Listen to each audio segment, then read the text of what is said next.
MGM, everybody. Welcome to the Greenpill 10 years of Ethereum live stream. It's going to be fun day. We're going to be here for the next 4 hours talking to chapter stewards who are hosting events and who will just join us on this call. Just to talk all things Greenpill and Ethereum and kind of celebrate this special day together. As you can already see, we got Greenpill Phangan on the screen. Currently doing a pizza party. I believe they're just having a presentation done by one of their members. So really cool stuff. Looks like they got some cool lights going on in the background. And yeah, this call is going to be pretty laid back, pretty chill. You can just tune in and actually have some free time. But yeah, we're just going to be, like I said, talking to stewards, playing some highlights from the Greenpill ecosystem, mainly the podcast over the past few years. And just learning people's reflections on Ethereum building in the past 10 years and looking forward to the next. Glad to have you here.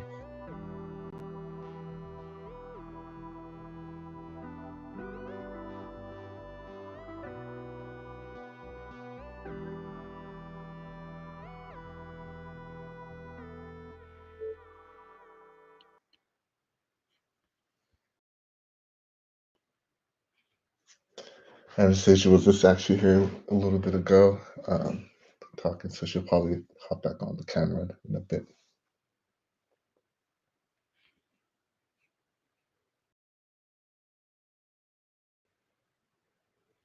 And we'll have my camera on in a little bit later, just pretty early where I'm at, so it's still dark over here.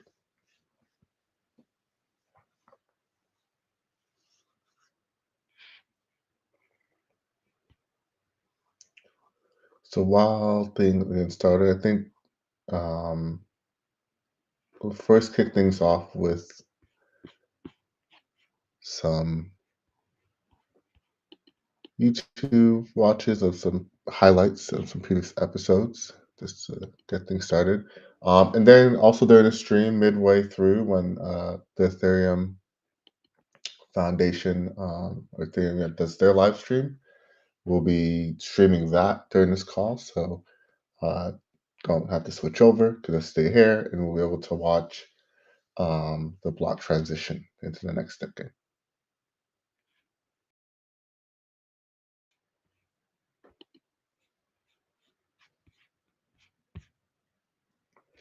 All right, let's queue up some content.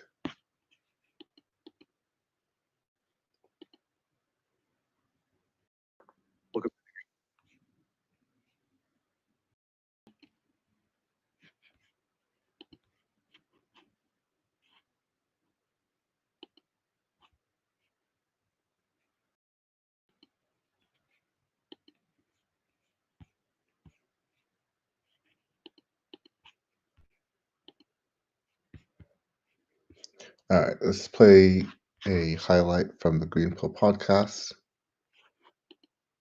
I think it's probably pertinent to start off with something. Well, I think Vitalik has been a consistent guest on the podcast for the past few years. So why not kick things off with, watching a little bit of one of his, the most popular video on the Greenpill channel. Let's go ahead and start there.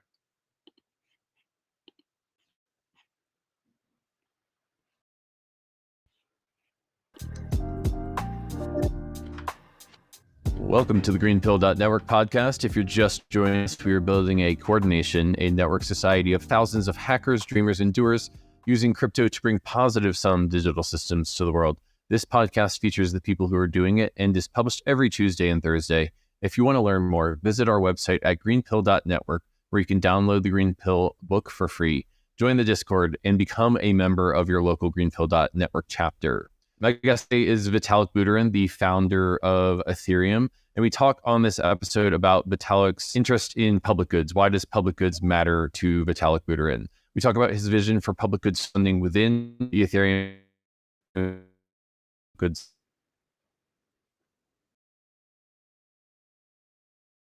funding space in Ethereum in 2023. We talk about the highest leverage points in the public goods funding Ethereum space. And we talk about Vitalik, basically what parts of the space he think are underfunded and where we need to make investments in order to build more momentum in public goods funding. So this is a special episode for me because Vitalik, in many ways, is the genesis creator of Ethereum, but he's also the creator of our value set around public goods in the space. Not only from a pragmatic point of view, ecosystems that fund their public goods are going to be the ones who are winning, but also for the goodness that comes out of public goods. And so Vitalik's a hero of mine. I'm sure that for many of you, he's a hero of you as well. And so it's just a really fun opportunity to interview the inventor of Ethereum and the inventor of quadratic funding about some of the public goods in the space. So I think in time for where public funding in the Ethereum ecosystem lives in 2023. And I am very excited to present to you, Coordination, to present to you Vitalik Buterin. Enjoy. ValleyDAO is an open global collective working to finance and democratize the governance of synthetic biology technologies. Hi, Vitalik. How are you? Good, Kevin. How are you? Pretty good, thanks. Thanks for agreeing to do this podcast with me. I wanted to dive in on public goods funding in the Ethereum space. Could you start off by talking about why public goods matters to you and why you've sort of imbued that as a value in your writing and in your work? Sure. I mean, I think the fact that public goods are important to like both Ethereum and to just any crypto ecosystem, I think is just something that becomes super obvious once you spend enough time in it. Like all of these ecosystems depend totally on source software, on protocol research, on things that once they get created benefit everyone in the ecosystem, but that still needs to somehow get funding for them. And I think within this space, we also see lots of instances of situations where when a public good version of a thing does not get developed, often much more centralized versions of the thing that are much more limited and give much less power to users get developed instead.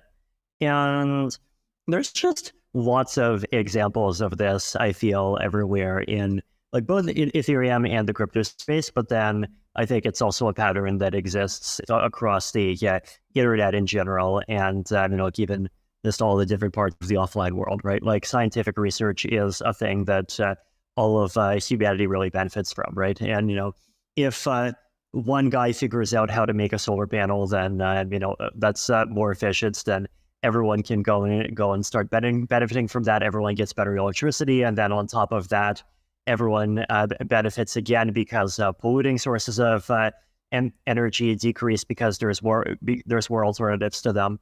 So there's just like so many different instances where there just are these really important things where they need to be created. They are valuable, but they have this property that once they are created, like either they don't get created or released at all, or they do get created and they kind of benefit everyone without being able to discriminate between like people who paid and people who didn't pay. And being able to have good ways of funding these kinds of things is just a really important challenge. So in hearing your answer there, I couldn't help but notice that it feels like funding public goods is a practical matter, just it's what's best for the Ethereum ecosystem, but it also feels like it's something that's good for society, even outside of crypto ecosystem public goods.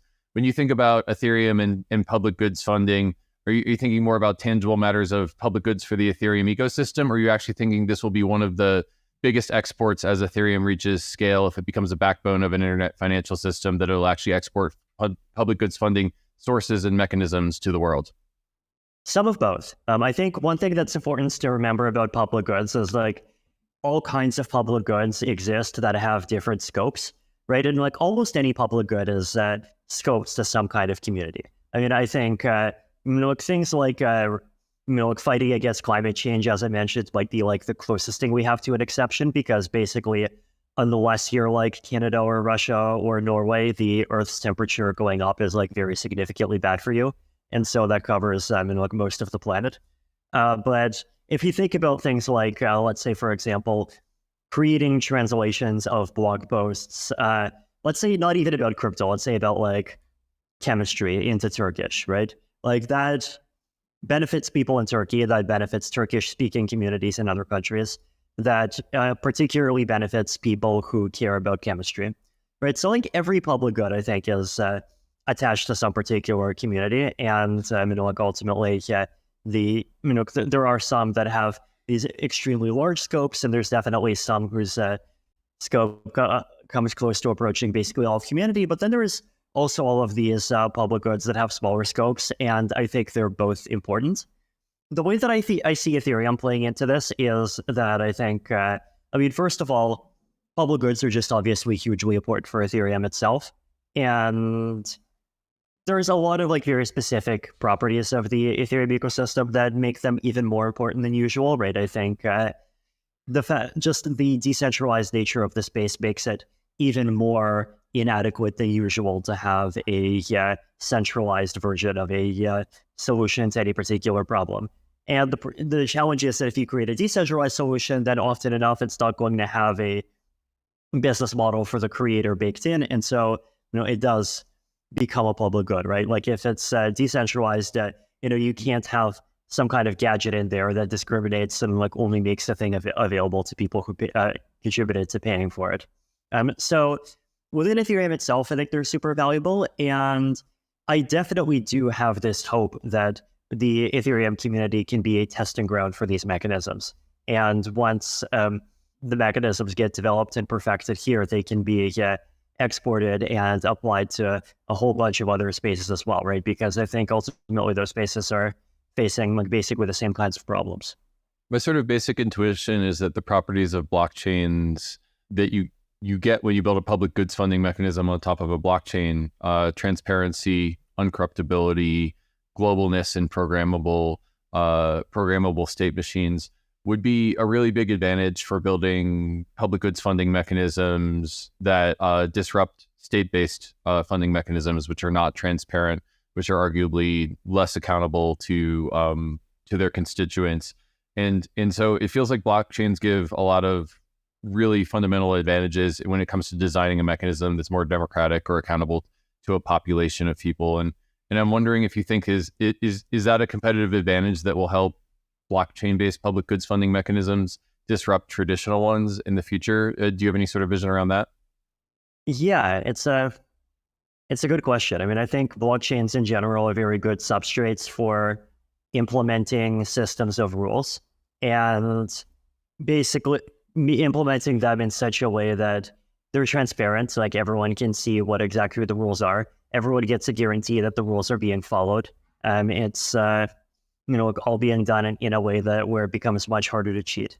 And those things are definitely valuable, right? Like I think the closest analog to this is just like democratic voting systems, right? Where like people, not being able to cheat and the rules being open is something that's like incredibly crucially important. But I think public goods are just like so diverse and so dynamic and so rapidly changing that the whole kind of paper-based let's have an election once every 4 years thing is just totally not going to work for them, right? And so I think like blockchains are very well positioned to be the home of some of these economic mechanisms that try to do a better job of like identifying which public goods to fund and directing resources toward them. Yeah, I kind of think of our work in blockchain-based public good systems as high-resolution democracy. Just look at the 300K data points we get per Gitcoin grants round and compare that to voting once every couple of years in a local election in analog democracy. And it makes me really excited about getting a high-resolution map of what constituents care about. Quadratic funding is not perfect, but it is a high-resolution sort of system that people will actually participate in.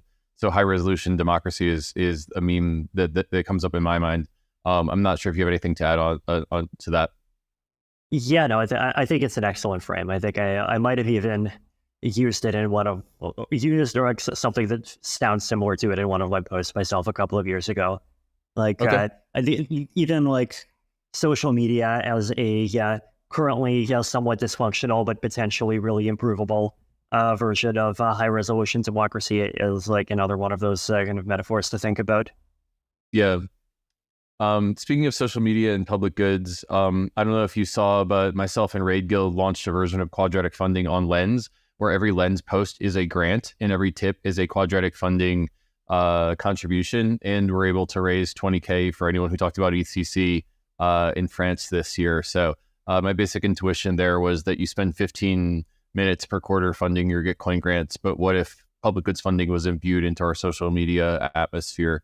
And it was a way of upranking what was good for the public goods, not just what gives me a dopamine rush. So looking forward to experimenting more with Farcaster and Lens and Web3 Social and integrating public goods funding mechanisms into those. Yeah, I think that's beautiful. What are you most excited about in the public goods funding space? I guess maybe starting within the Ethereum public goods funding space. So to me, the public goods funding space basically has two halves to it. One half is figuring out where the money comes from, and the second half is figuring out how to allocate the money. Okay. And both of those are hard problems, right? And they're hard problems in different ways. So as in terms of just ways of just collecting capital, I feel like this is a thing that's been just slowly, organically improving within the Ethereum ecosystem over time. Like I remember even back in 2020, I think I remember there was one time where you were on Bankless, and the state of the Bankless nation is fun, ding. And the whole episode was like about how everyone was so excited that like finally other projects and like not just like what was it, like myself and the Ethereum Foundation, a couple other people are actually willing to contribute. And now we have not just Gitcoin contributors, we also have Optimism, which has basically made a long-term commitment to keep putting funds into retro PGF pretty much forever. We got that announcement. Well, what was that? Was it like an Ether ETF or something that promised to like put 10% of its profits into Protocol Guild for 10 years or something like that? Recording this on Sunday night, VanEck, the Ethereum ETF, announced on Saturday that they're going to give 10% to Protocol Guild, which is hugely legitimizing, I think, to them. Yeah. But a great source of funding for Protocol Guild. I think that's amazing, right? Like to me, I think the biggest thing has always been like trying to move from one-time grants to having steady sources. And I think, like Optimism positioning itself as a steady source and, the VanEck ETF positioning itself as a steady source, like that's amazing, right? So that, I think I'm happy that, we're moving toward more progress there. And then the second problem, I think, it might actually be the bigger and more important problem. And one of the reasons why is because the better that problem can be solved, the more I suspect people and organizations would be willing to donate to it. Like, how do we figure out actually which projects to fund, right?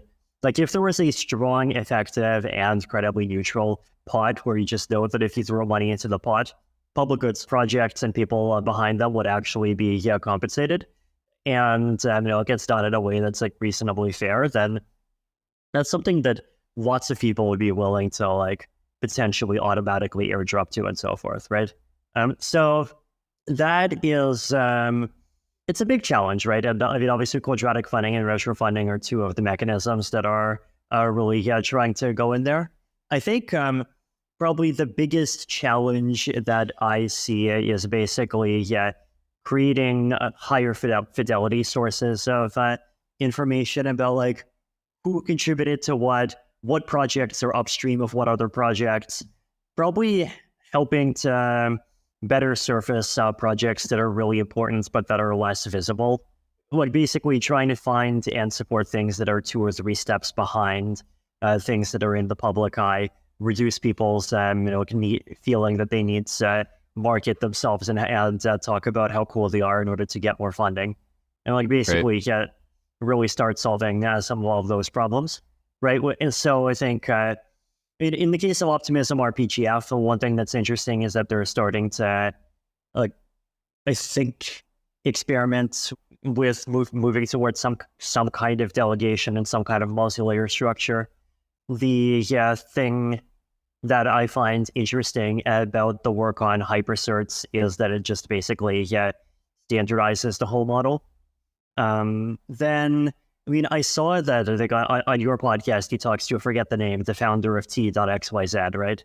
Yeah, Max Howell. And Yeah. right, Max. So yeah, my understanding of that project is like I mean, it obviously primarily is like just a package manager, which is important to the good by itself, but it's also trying to like actually figure out sort of what is the contribution graph and like what things are responsible for or Right. dependencies are contributing to what other things, and like actually do a better job of kind of automatically collecting that information and making it easier for people to kind of fund entire ecosystems instead of just individual projects. So I think that's cool, right? I think it's good that there's all of these different pieces of the puzzle that are getting developed. And I think what I would hope to see is, I mean, standardization, obviously, like, it would be nice if we had like an open standard for each piece of the puzzle. And then aside from collaboration between the different layers of the stack, obviously, right? Like, it would be nice if some of these systems actually, used and built on top of the tools that got created for the other stack. And just basically, moving forward to having this ecosystem where it becomes more and more normalized for people's contributions to public projects to get recorded and recognized automatically. Let me just play that back. I asked you what you're excited about in the public goods funding space, and then we talked about the difference between funding sources and mechanisms, and it seems like they kind of have to grow. There's like an impedance matching between funding sources and mechanisms. And so within funding sources, Optimism is doing great things on sustainable recurring funding, and then the Protocol Guild and just people contributing back to Ethereum protocol core development on VanEck. And then in mechanisms, we covered retroactive public goods funding, quadratic funding, Protocol Guild. I guess Trent calls it a self-curating registry, which are sort of interesting mechanisms. And then you sort of talked about the Keynesian beauty contest issue with mechanisms where the stuff that's the most visible gets funded. And so how do we solve that? And then I think you kind of drilled in a little bit on open source software funding and the opportunity with T.xyz to create a dependency graph of all the different open source packages, and that way you can track their impact and fund below the surface a little bit more. And then you said standardization, everyone working together and having it sort of normalized to fund public goods would be the sort of like, I'm really interested in. If you're just tuning in, we're just watching some old Greenpill podcasts. This is the most popular podcast on the channel, featuring Vitalik. As you can see, we've been super Ethereum aligned from the get-go. And also want to take this time to reference the POAP that we have for this today, whether you're joining an IRL event or the stream. You could claim your POAP, and it's not a 1 hour window, it's actually a lot longer, but maybe the scarcity will get people to claim sooner. So just check, should be open.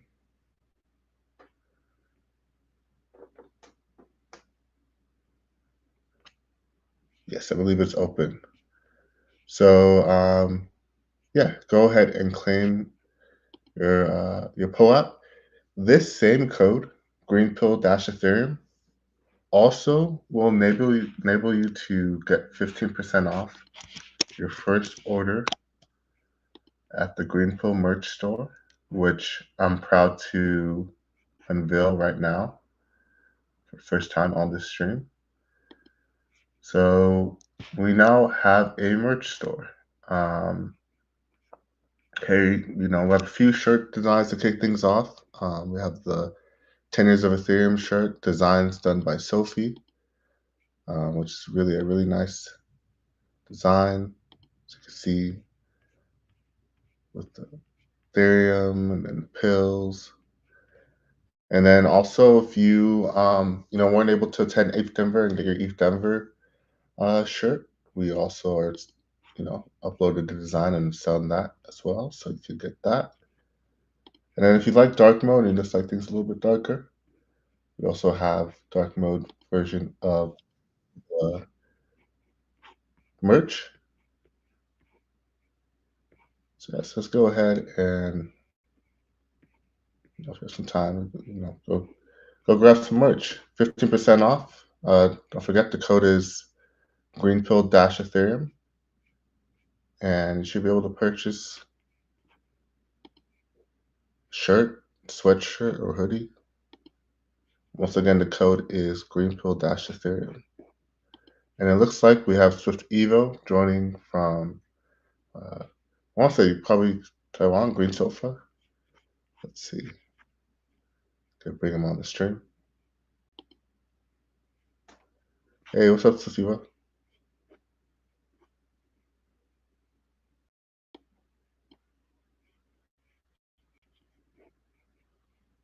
Make sure you can hear me. You are live on the stream, so when you're able to chat, let us know. We'll be here.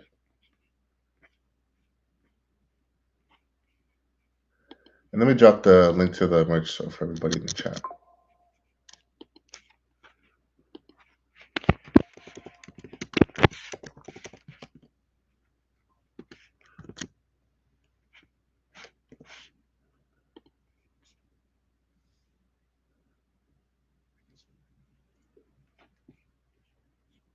Cool.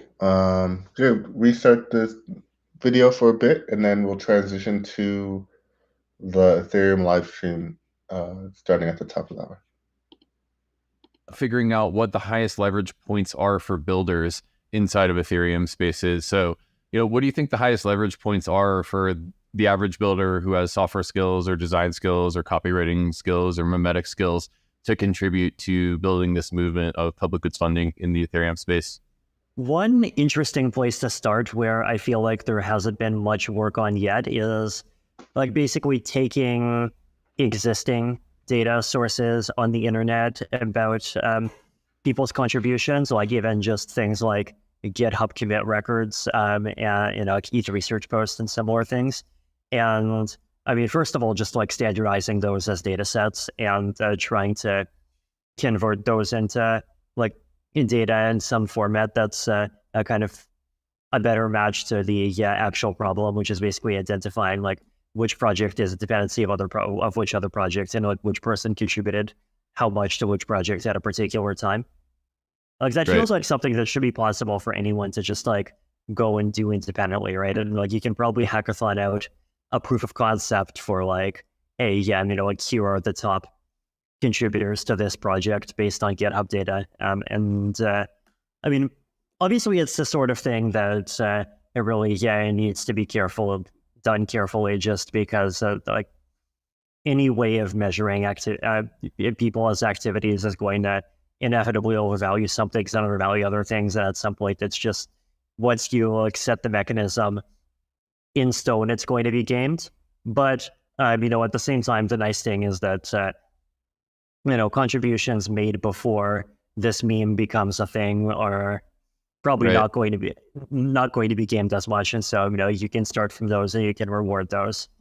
I think it's probably this is the nice thing about build retro, right? Is that you can also kind of fine tune the details of the mechanism retrospectively after the fact.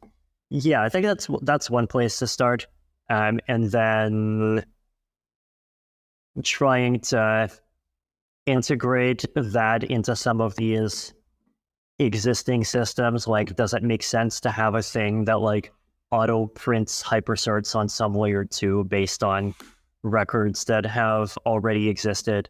So it feels like what we're trying to solve for here is better tracking impact as it happens, and then that makes it easier for builders to build.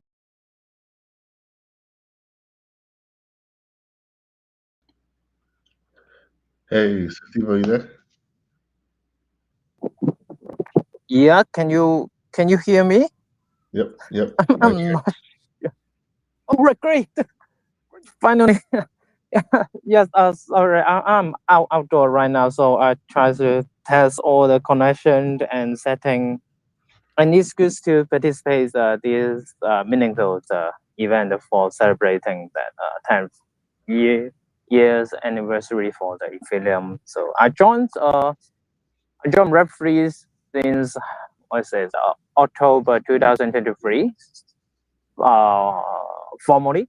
So right now it's just around 1 year to less than around 2 years, and but that's good that right now I'm the third stepbrother of GreenSofa. GreenSofa, which is a local chapter at Taiwan, which is spawned in the collaboration between the local public goods DAO in Taiwan called FabDAO, FABDAO, and Greenpill Network. So which is a mixture between the two organizations. So GreenSofa, which is what we are to participate in the international grant funding and connect with Greenpill Network and brings the international spirit, the resources and the funding to support the local development for public goods. And that is amazing that because recently in let's say which in on the last 2 months, and we utilized our funding from Gecons and other public goods international grants to support, which is the first time that so it's as the sole sponsor for the one of the biggest hackathon at Taiwan, because previous times over 10 years the local hackathons is using the FREP funding to support the builders. So this is the first time that they accept the stable coin, and of course it leads of transaction, but finally that Greenpill Sofa use our funding to support the local hackathon as the first time. So this is how we add on the add on the Ethereum localisms from the international, from Web3 and back to the local and back to the builders and to support the local hackathon. And of course, just a few hours before, we also applied for also host our in real life meeting at Taiwan to celebrate Ethereum 10 years anniversary. So we connect the people in real life and bring them to Web3 and also show public goods is real. So there is not only the meme coins and talking about pricing when you touch on Web3, that we can support the local hackathon developments and support the local individuals and local public goods communities through the Web3 grants. So that's what what we are doing in GreenSofa. Nice. Good stuff, Steve. Are you still hosting your event? Is this still going on? Pardon? Still hosting the event? Do you mean? Yeah, is this still going on, or is it over? Oh, it's over. It's over again because in Taiwan it's around what is the time? Oh yeah, it's 10 past. It's 10:45 p.m. evening. So because we borrow the local venue, so the venue need us to the shop cut at 10 p.m. So therefore we kick off the event at 7 p.m. at the local time, and then we end it at around 10. So it already closed, and but we take a lot of photo, and as well as we sit for contributors to record the whole event, and we will generate that after event summaries on our Twitter afterward. And of course, this is a little step forward, and we look forward to see more and more collaboration, not only between the local, but as well as cross different chapters. For example, cross different Asian chapter, for example, cross with the international chapters, and that is what we hope. Nice. Yeah, and that goes to show how global the Greenpill is. Where we have chapters already done with their event, and we still got more to even start their event. So this is going to be a whole day affair. And yeah, really shout out to Sirtivo. Did a lot of work in the background helping to get us coordinated for this day. And in general, is just a very active steward in the network. So great to hear those updates from you. Yeah, and more important thing is that because as we are quite young when joining into Web3, just less than 2 years. So when I learned from Greenpill, I got lot of support from Greenpill, different contributors, for example, Alpha, for example, Matt, and as well as different other chapters lead to support us, and that's why we can work and trial. And there is not always a perfect plan, and we improve a little bit next time. When we improve it next time, and we got the funding, and we participate in international grants for public goods, and that is very important. How to support the local development.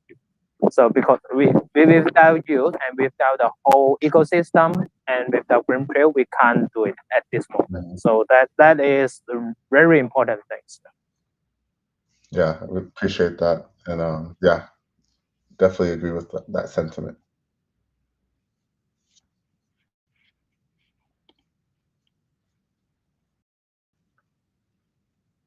Hey, Alvin, we can hear you if you're. Yeah, I can hear you. I think it's telling people who we are. Yeah, sometimes it doesn't mute. There you are. Okay. That's awesome, man. Can you guys hear us now? Yeah, I can hear you. Yep. Awesome. Great. Yeah, I was just telling Graham. There's Graham. Nice. What's up, Graham? Hi, everyone. Hey, how's it going? And I've posted a video about the venue. It's looking super cool, amazing. And I want to actually call Kuchle. Come and join us quick. Just introduce you to one of the local stewards in Cape Town who's taking care of Kuchle over here. Here you go. We also created, we did a little video interview with Kuchle like a few minutes ago, and I'm going to upload that too. Nice. Yeah, I'll get my camera on, but it's super dark here where I'm at right now. It's still dark for me. But yeah, nice to meet you. It looks really cool over there. Can you show a little bit of the venue? Can we see it Yeah, I've shared a video. Can I upload it? Yeah. Oh yeah, let me see. I think I could show the video. Let me try that. Yeah, alrighty. Cool. I'm going to try and properly mute now. We just got to get a few things going still. Cool. And don't forget to get the POAP out. I just sent the secret in our steward chat. So. Got it. Love those POAPs. Nice. Cheers, guys. Catch you soon. Cool. Talk to you soon. So that was Alwyn, steward of Greenpill Cape Town. He's one of the more recent stewards, I would say, but honestly, it's like it feels like he's been there for decades now. And he's definitely super active and involved, and yeah, just love having him part of the networking community, and yeah, looking forward to all the things we're gonna do going forward. So I think we have about 15 minutes, a little under 15, until the stream starts. Or no, actually not 15. I think it starts at 7:30 a.m. So like 45 minutes until the stream starts. So we got plenty of time to catch up, talk, chat for a bit before we watch that. I'm gonna go back and put the podcast on. We'll finish this episode, and then yeah, if anybody else joins, we'll pause and then continue chatting. Mechanisms that reward that impact with profit. Right, exactly. If we can like standardize data sets of the form, given project X, here are projects A, B, C, D, E, blah, blah, blah, that are its dependencies, and here's the percentage share of contribution of each one of those to X. And then also given project, like, like why, who are the people that directly contributed to it during particular time periods, and what is their share? Like if you just have even open data sets of that form, right? Like then that becomes something that's quite easy for people to just go and use in retro funding mechanisms in the future. Becomes quite an interesting onboarding experience where if we have all of Web2 open source software developers getting onboarded into crypto by receiving money for the impact that they had, instead of buying a bag, then that's a totally different go to market for crypto, or first experience with crypto for those people. And those are influential people for influencing the rest of the world to use crypto. I'm wondering what would be the incentive of a project to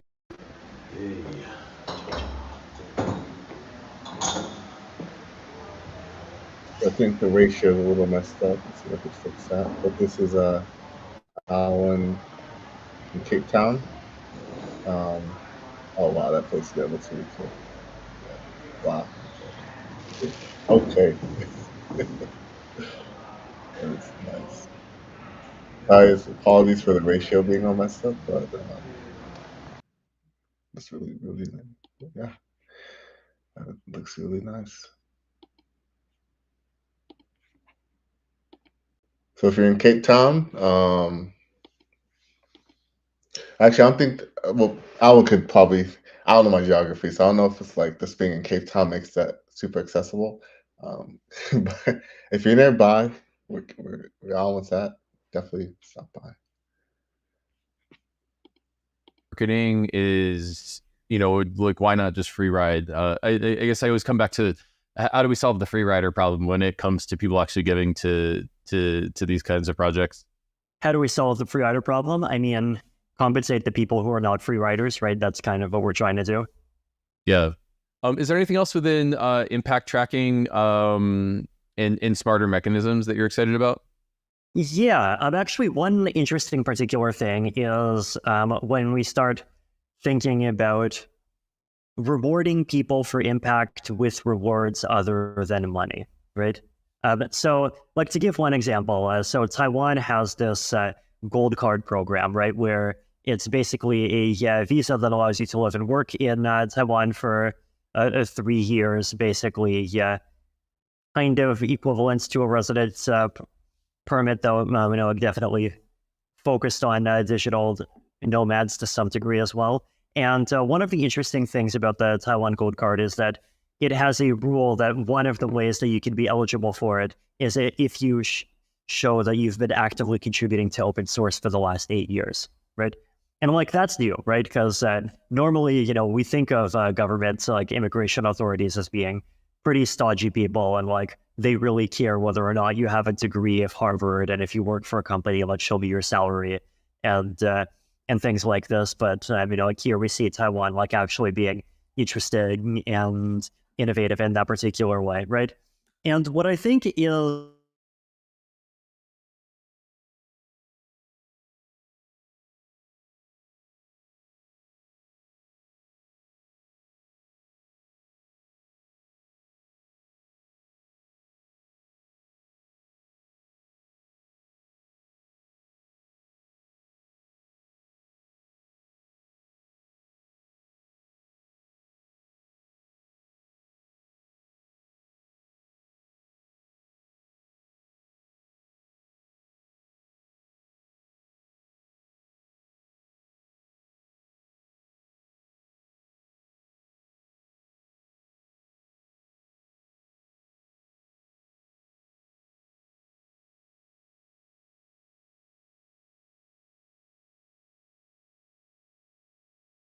supporting higher quality work, but at the same time, you're actually getting the higher quality people to come to you.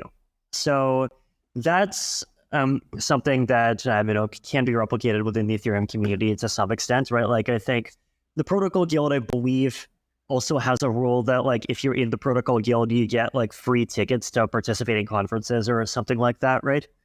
But which I think is again one of these very smart things, right? Because conferences are these very kind of network dependent goods, in that maybe the ticket costs $800, but if you give a ticket to the right person, you're not sacrificing $800, but you might actually be benefiting quite a bit, right? Like, there's the trope that, like, Actually, yeah, 80% of the value of a conference has nothing to do with, like what people are blabbing on stage. It's all about, the networking and the people and the informal discussions. And so, if you bring the right kinds of people in, then like that's a huge, like actually value add for the conference as well. And so basically, I view this as this kind of untapped arbitrage opportunity in the sense that if you can, like basically there's a high correlation between people that are good contributors to public goods and people that are just good to have around in a lot of contexts or like places or situations. And so if you have a good way of identifying those people, then like that could also be not just a way of determining who gets money, but also a way of determining like who gets the ability to participate at conferences, events, potentially, like immigration into countries, potentially, like virtual forums and all kinds of things. And that's a reward that is, like therefore much cheaper to give, right? Because the better a job you do at identifying public goods contributors, the more you're actually identifying people who are bringing value to your network and increasing the value that you're giving to the rest of all of your paying participants. And like, this seems like the sort of thing that is sort of done. I mean, it's been done informally since the dawn of human civilization, but like really creating larger scale formal mechanisms to do it seems like it could also unlock a huge number of opportunities as well. And like what's interesting there is that you can basically reuse a lot of the same rails, right? Like you can reuse the same infrastructure for determining who contributed to what project, and you can use that both for funding and for giving these kinds of non-monetary rewards. And then the people who are giving the non-monetary rewards, like they're actually benefiting from this, and so they actually have an interest in participating and contributing to this infrastructure and helping it to become higher quality, right? So I think that's something that's also interesting and probably could be done a lot more. Like I think there's a really untapped opportunity for some kind of synergy there. Yeah, and it feels like in a lot of ways that would be realizing the vision that y'all put forward in the decentralized society paper. But this is just a very public goods vector on it, is getting social capital out of your contributions to public goods. Speaking of network phenomenons, I was wondering if we could talk about retroactive public goods a little bit. I've just really been obsessed with this idea that if there is hundreds of millions of dollars of retroactive public goods funding in, I don't know, let's say 10 years from now, 2033, then it makes sense. It's rational for someone to start contributing to public goods today on the assumption that eventually they'll have an exit or a huge financial opportunity into the future. I know this is a vision that you've talked about in the past. How do you feel that that's going? In what ways can we support the creation of this sort of reflexive, network-based outcome for the world? It feels like a very high leverage point to me. Yeah, absolutely. I mean, I think the big thing right now is that it just needs to be happening regularly enough and on a wide enough scale that people can start to expect that, if they do something that is valuable, then they're going to get a retro reward of some kind. We've seen quite a lot of projects get rewarded, but like it's still a relatively small number of, like relatively big, kind of big and really kind of long time and established ones. And once that both scales up a little bit more, probably scales up in the diversity of things that it's funding, and it just has a longer established history, and so people become more confident that this is something that's here to stay, and this is something that's going to exist for me 3 or 4 years in the future. That's going to contribute to this ecosystem where it just becomes one of the things that actually motivates people to contribute. Right? I feel like we've seen this happen with quadratic funding to some extent, right? But I think the more diverse sources of funding there are, the better it is actually for individuals, like even from a risk mitigation standpoint, right? Because like if people are getting funding from like multiple sources, then the risk is much lower than both of them are going to disappear on them at the same time. There's this idea of anti-fragility coming from diversity. If you're a public goods funder, say you're Left Harris from Rocky, and you're getting funding from Gitcoin grants and Clear Fund, and also retroactive public goods funding on Optimism. And there's also, I think, DAO Drops is doing retroactive public goods funding. And I'll just throw in Giveth Right. because Griff and I are friends, then the diversity of income sources kind of creates anti-fragility against any one mechanism or any one project. Right, exactly. And I think this is also another one of the reasons why, thinking about like funding contribution graphs instead of just like looking at each project individually can be valuable, right? Because if you think about like even something further upstream than something like Rodkey, if you think of like even people who create the Ketchak hash function, for example, like I believe they got a bit of a reward from RPGF, but like basically the kinds of people that the internet had that fatal bug 10 years ago, because it turns out that the open SSL people were getting like $4,000 of donations or something. Like if you just create automatic mechanisms that detects that like, hey, actually like 500 things are downstream of you, and so you automatically get percentages of things that go to any of those 500 things, then like that's like 500 away redundancy for the funding to exactly those projects that are the most critical for the Ethereum space or for the internet to stay standing. This actually reminds me, Zach Cole and I have been working on an EIP 6968. We almost got 6969. But it's contract secured revenue, which is basically a mechanism that allows you to basically any L2 that integrates contract secured revenue, any smart contract that is called the gas from that smart contract that is not burned 1559 style will go back to the deployer of that smart contract. So you can kind of create a sort of rewards mechanism for smart contract developers. It's interesting. Like I've thought about this. Like I've actually come up with I think a similar idea a few years ago. Let's I wonder if I can find it in real time. Okay, there we go. Developer incentivization in protocol contract author fee rebate 6179. Basically, the main criticism of stuff like this is that it's just a little bit too easy to get around, in the sense that like if I make a contract, then there's an in-protocol rule that says that like this, so let's say there's a 25% rebate going to the contract developer, then someone else can just fork that contract, and if they fork that contract, then they can go and like put in a 24% rebate going to the user, and then it's going to be in the user's interest to just like use that version instead. And so kind of in the limit, it becomes not super different from essentially donating or tipping. So got a couple stewards join. I see Jonathan on the call. Gonna bring you up on the stage, Jonathan, to chat if you're there.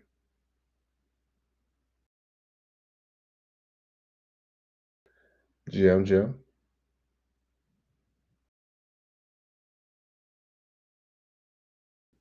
Hello, everyone. Yep, hear you.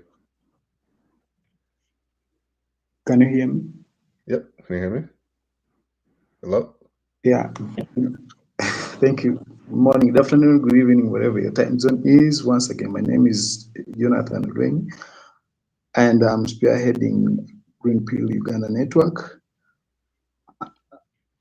Like, I'm so happy to be here in this call tonight, and also I really appreciate the stewards from the other Greenpill chapters, and also the organizers.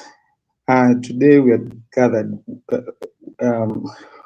once again to give big thanks to Ethereum for the impacts that they've given us for the past 10 years. I and my team, we are so happy, and we hope to work more, actually, to work more in different programs to execute and make bigger impacts in the lives of many people in communities. Though we can face challenges here and there as people living in the grassroots and indigenous communities, but we hope that the technology will one day reach them. What I would like I would hope to see in the next years, more collaboration and finding solutions that it is actually friendly to the indigenous people, because most of them still don't have even smartphones, so that they can download the apps and do the transaction. Though we really try to give them the knowledge and skills and taking them through the steps, onboarding them, the way transaction is done, creating wallets, but it's just a handful. But we hope, especially the rural farmers and also women saving groups, to join the race. Right now, our team is the team has started with only like 20 of them, that we hope to have our platform finished and launched soon, so that we can have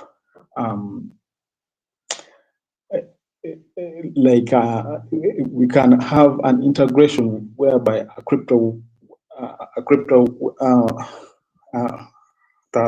wallet is connected to a phone number, and the transaction is being easy for them, because most of them attain little or minimal education, and it's really a big challenge for us in the indigenous community. We also hope to create awareness for more community members to take children to school. Yeah, and also do more of regenerative works in the indigenous community, so that we can fight food insecurity and see the lives of many change. I growing up in the old days, I was raised by the Catholic Church, but after that, I realized, because we would do a charity walk, charity like every Sunday, to visit the sick, the elderly, and to do charity works.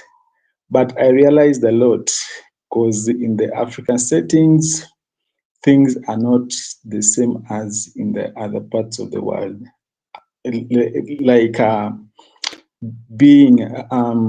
visiting maybe countries that are much better than ours, like in the United States, United Kingdom, or in Europe, I see children can play with a phone or a laptop.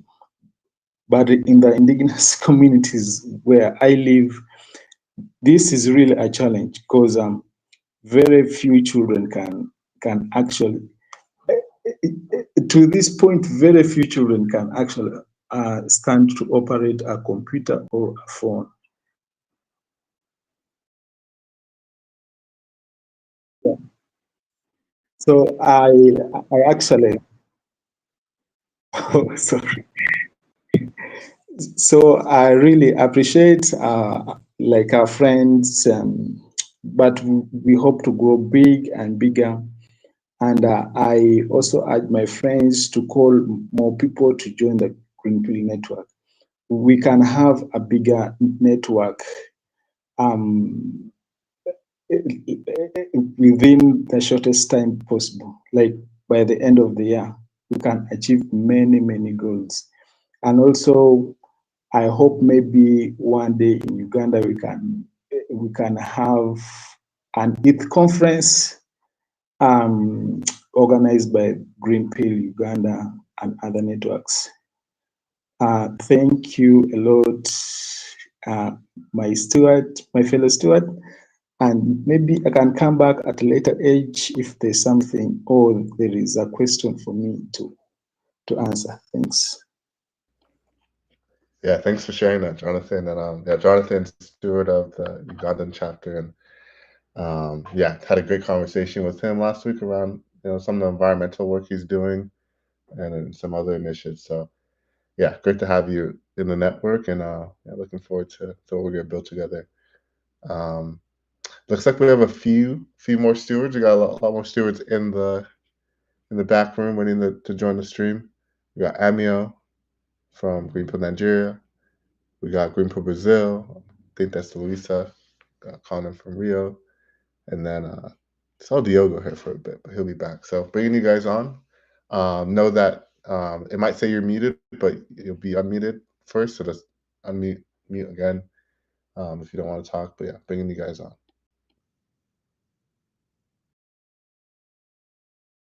What's up, Amio?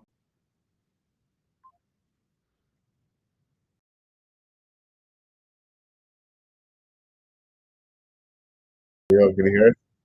Jim. What's up? How's it going? Doing good. Doing good. You guys doing a presentation? What's going on?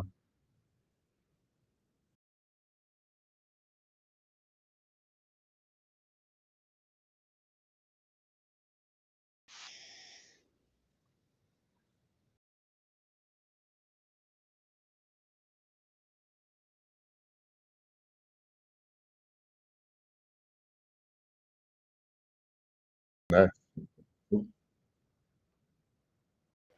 Hey, Lisa. Hey, what's up? What's up, everyone? We are live from Rio de Janeiro at Fabulosa Lab, Greenpill Brazil meetup. So it's morning here, so we are having some breakfast and having also an open space about the projects we're building here. So it's a good morning, very chill. Nice. Can I see a little bit of the area? It looks really. Yeah, sure. Can I switch the camera maybe?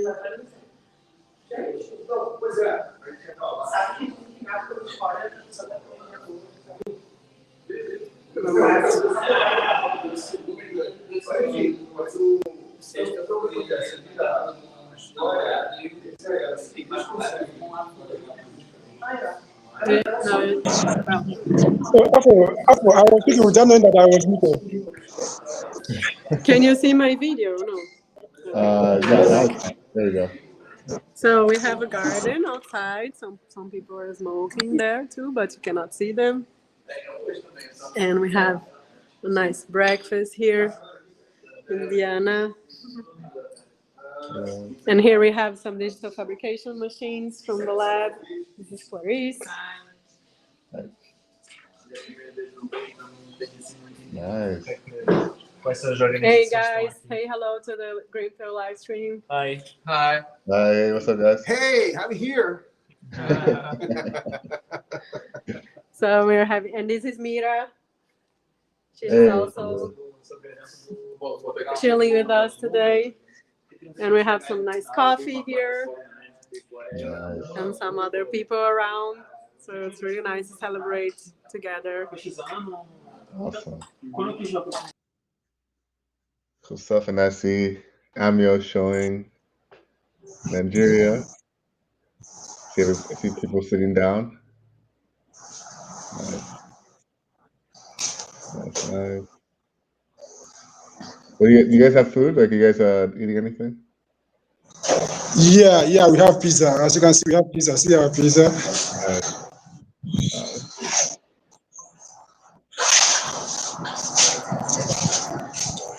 Ooh. And then we got this. So this is dedicated to Nancy. We made this. Nancy, you're on the call, right? Nancy, shout out Nancy. So we are still expecting others to join because it is raining heavily, yeah? So others are still on their way. Yeah, I heard it's raining a lot in Nigeria right now. Yeah, we are in the rainy season, so we do expect that. So it's normal for us. Nice.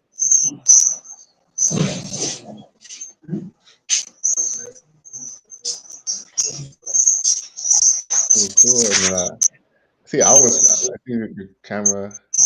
You want to come back on stream?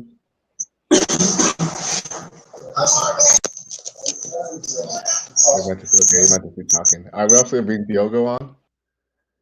Diogo from Greenpill Brazil, AgroforestDAO. What's up, Diogo? Are you there?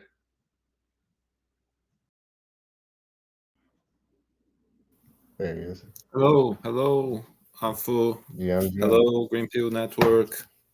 So nice to be together and share your places, what's happening, everybody celebrating. That's awesome. Nice. Hello, Amio. Nice to see you. Yeah, Diego, nice to see you too. Yeah. We just had the morning sharing with the AgroforestDAO stewards, telling a bit about our story. It was interesting to go back,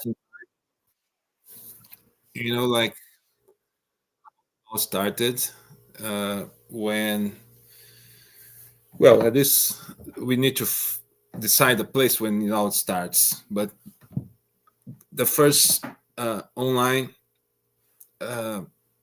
coordination for rooted initiatives that I did was in 2010, when there was the first crowdfunding website in Brazil called Catarse. And well, we just I had just moved to the rural side of the country and started doing work with the Disabled Association here in Brazil. We were offered a contract to work on a plot of like a urban plot, small urban plot that was like trash and stuff like that. And all the people from the disabled community liked the idea and started to work. I still remember the first day I was very surprised that everybody started picking up trash and filling up bags of trash and working the land, surprised me. And if I can share a 2-minute video of the pitch for that crowdfunding campaign, just remember, 2010. Is it possible? Yeah. Let me know if you should be able to share. All right. Let me know if you have any issues.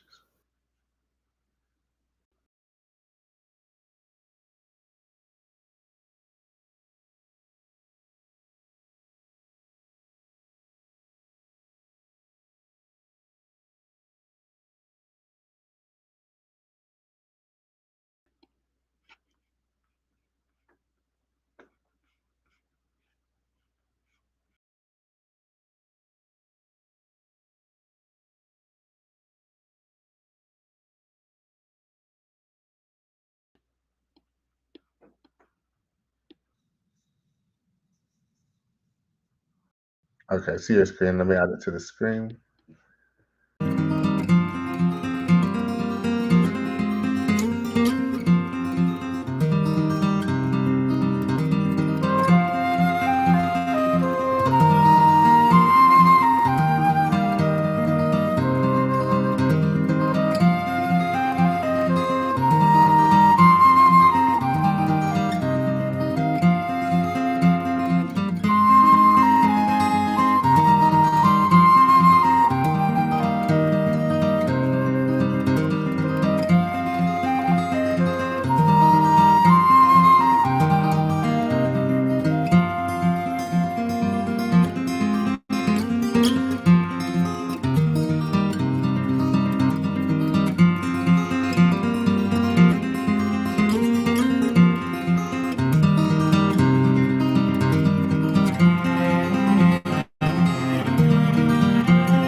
That was it. Thank you. That was wonderful. I love the music. Back in the Word Windows Media Player times. Yeah, now you can do that with AI. You can use Sora or something. It looks better than what I do today, man. I gotta improve myself. It kind of reminds me of movies and how they talk about the CGI and stuff, and how in 20 years ago was better because they just spent more time on it, and then it is now where it's just they're just trying to rush through it. So Makes sense. Good things take time. Oh, so just to end on that, the disabled. Yeah, I started there because I took a master on nature and health, and basically the conclusion is that modern society nowadays is disabled in the sense that it's not connected, it's not you taking advantage of the environment. So we are all disabled in that sense, right? Yeah. That's a great point. Maybe it's that Hello. one.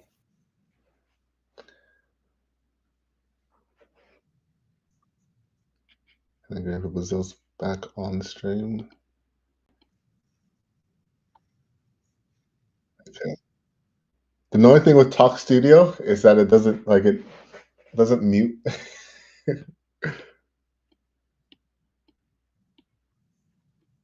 It'll say you're muted and you're not muted, which is frustrating. Okay. Now you are muted, Alvin. Okay. Oh, I gotta turn you up. See? Give me a second. Gotta turn your volume up. I'm so sorry. All right. Okay, there you go.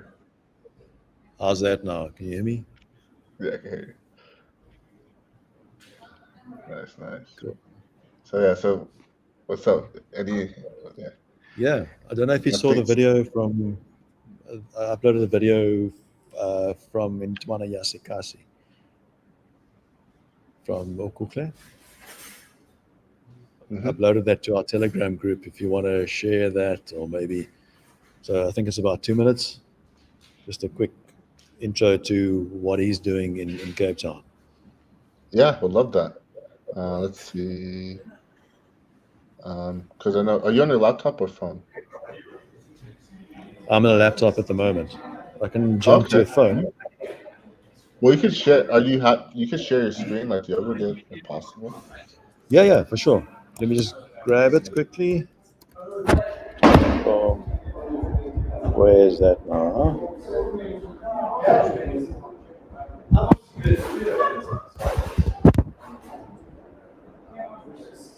So just to give a quick update for anybody watching the stream or just joining, we got a few chapters up on the stage. We got Greenpill Nigeria with Amio, Greenpill Brazil and Rio, Diogo, also from Greenpill Brazil and AgroforestDAO. We got Jonathan from Greenpill Uganda, and we got Alwyn from Greenpill Cape Town.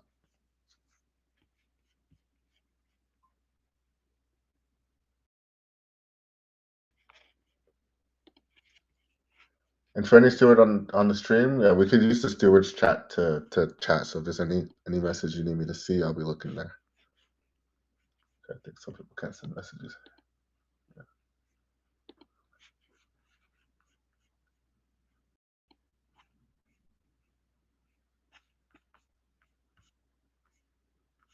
And while Alan's getting set up, just to do a quick reminder for the POAP. If you want to claim it, it is Greenpill-Ethereum. It is not a 1 hour window. I need to go update that. It's a very long window, and you should be able to claim it throughout the next few hours. And also, that gives you the ability to, let me get that back on the stream, to get 15% off your first purchase of Greenpill merch. So we just launched our merch store today, and you could purchase the Ethereum 10-year anniversary Greenpill shirt here, as well as I just ordered mine, the black version of this. I'm really excited for that to arrive. And you could also get your ETH Denver shirt if you weren't able to attend and want to be able to rock that swag. And yeah, so go ahead and claim your pull-up and get your 15% off.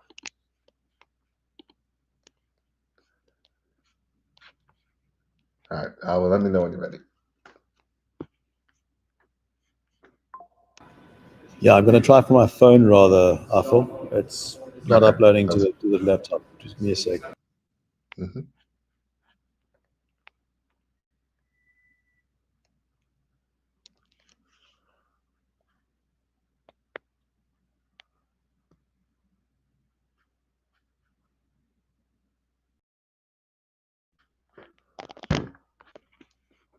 I'll put the pull-up phrase up just in case.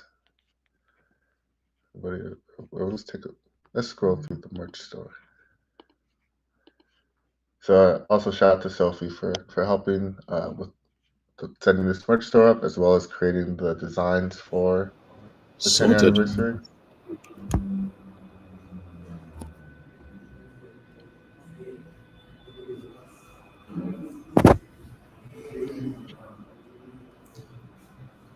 Yeah. You want to be a little more cozy, you can get yourself a hoodie.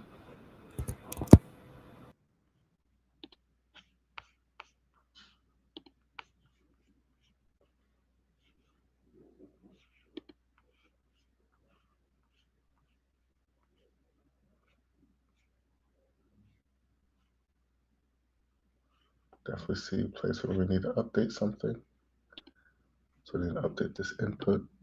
See if you can't see that right now. Go fix that. I'm ready to share, Afil, when you are. Cool. All right, let me bring this off the screen. Cool. Alrighty, let me see if this works.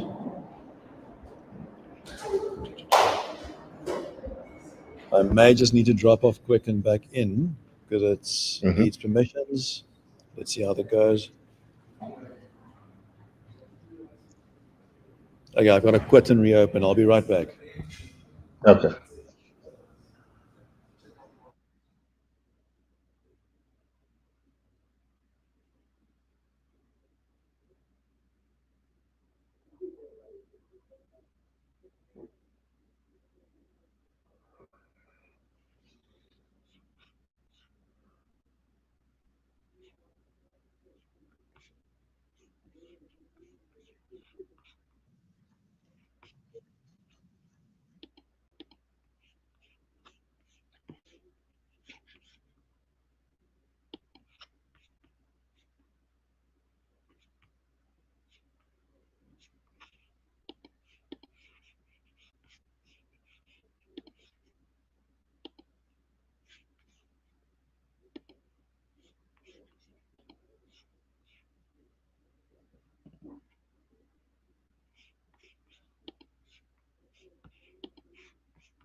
Cool. So far we're at 23 POAPs claimed.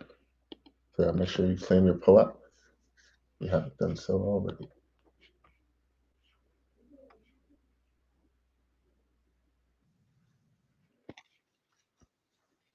There we go. Let's get that stream on the stage.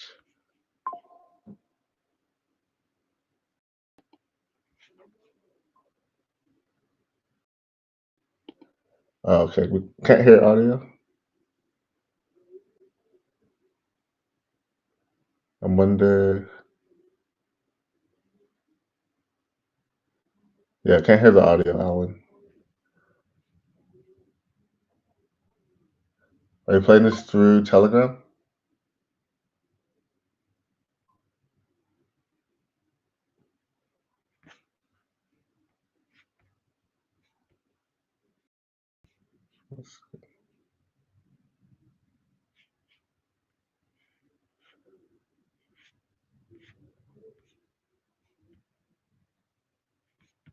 Yeah, we can't hear it, Alan. If you can hear me.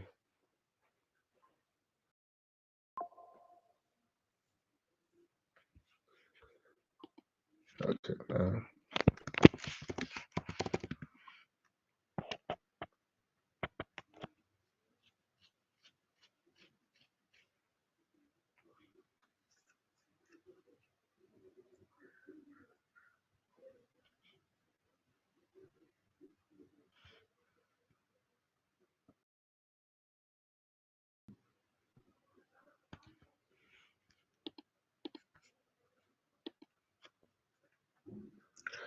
So anybody watching Alwyn's sharing with us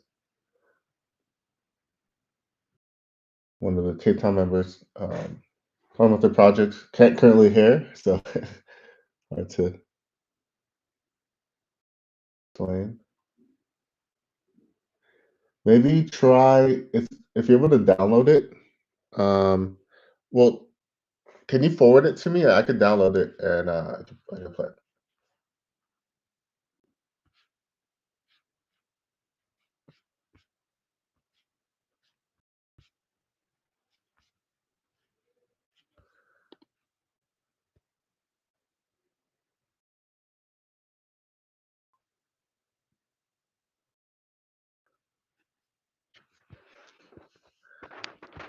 So, you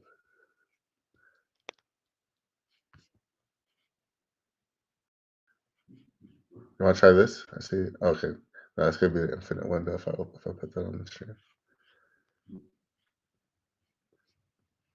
I can't even hear you talking right now. I don't know if you can hear me.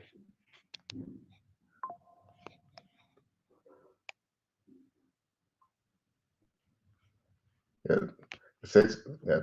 Try it muting unmuting because it said you were unmuted, but Talk Studio is weird. All right, looks like Greenpill Nigeria is getting started with the live stream, which this is going to be. Hey, Amir. Yeah.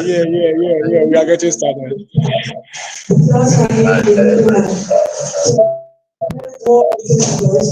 And today, we are celebrating their impact, innovation, and also the community of the genuine blockchain. Okay, so the next thing we have here is supposed to be for Mr. Eno. All right. So now we are going to be moving on to what website is all about. So when Andrea was talking, he mentioned that there's basically a whole lot of we are doing it under the umbrella of Greenpill Network. What is Greenpill? Okay.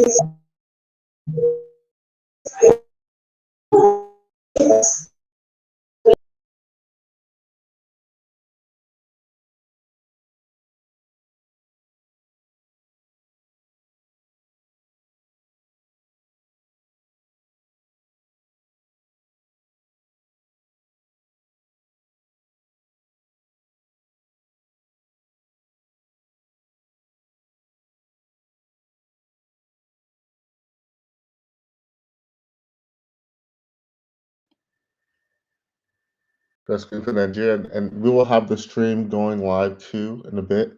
It's going to be a little bit of inception here. It's going to be a stream of a stream of a stream. So this is going to be fun.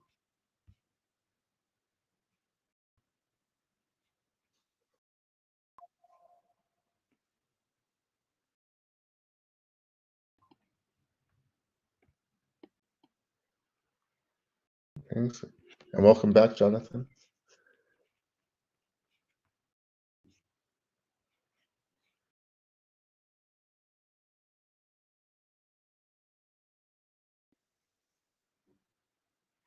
I heard a baby.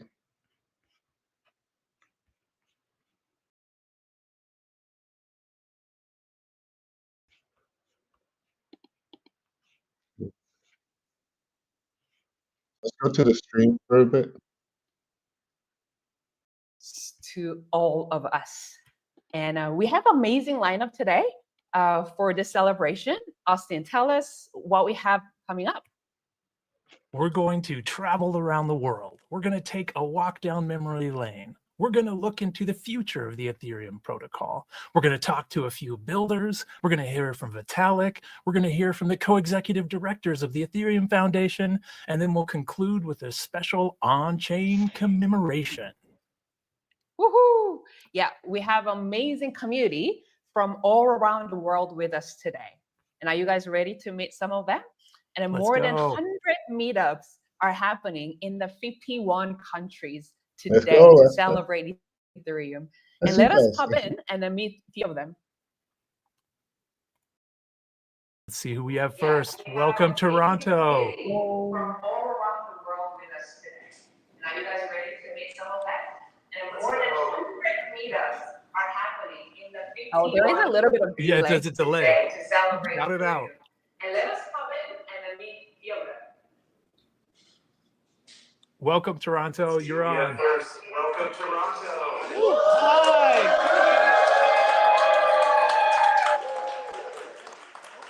Is it not showing? Hi, Nigel from Toronto. Awesome. And then next, I think, is Argentina. Yeah, the delay is going to be strange for folks if they're watching live and watching. Let's see what Argentina, how they're doing. Everybody, if you can mute. It's great when you think about Ethereum. It's going to be all over the place. Here we go. Hola, Argentina. Oh, no, I don't think we could hear you. No audio. But I can feel the Canu's smile. Yes. Now, there it is. Can you hear me? Yes. Yes. Okay. Well, I'm here in Aleph. Aleph is a hub of innovation here in Argentina. You can see the mural created by the community, also a countdown, and you can show how many days are left until Dev Connect. And here is the co-working space. It's still early here, but we will have a full day of panels, talks, and co-working day. And yeah, this is what's happening in Argentina today. It's a very huge space. And well, gracias. Happy day for me. Thank you for sharing. I think maybe Barcelona is next. Let's see. Hola, here Barcelona. Here from Barcelona. We are here. Hola. Hey. Hey.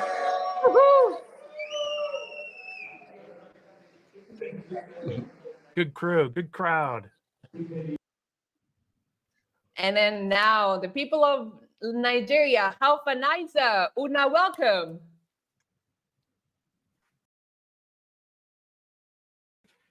There they are. Oh, you're muted. Hello, welcome to Lagos, everybody. Welcome to Lagos, Nigeria. Let's go meet the guys. Hello, Lagos. Can we shout out to everyone? Wait. Wow, it's a huge crew. Great crowd. I'm going to do that.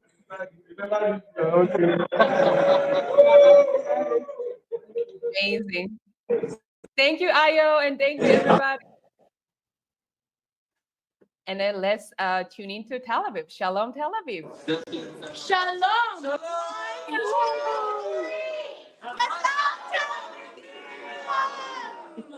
Hi from Tel Aviv. Live from Tel Aviv. Hi, Austin. Hi, Sungi. I hope you guys are doing well. Hello, we friends. have Bamba here. We're celebrating Ethereum's birthday. And we love it and we love you. And see you guys soon. See you soon. Thanks, guys. Great crowds. Yeah, amazing crowd. And the last one is Awka, Mumbai. Hello, everyone. There might be a audio. Hi. It's a global family.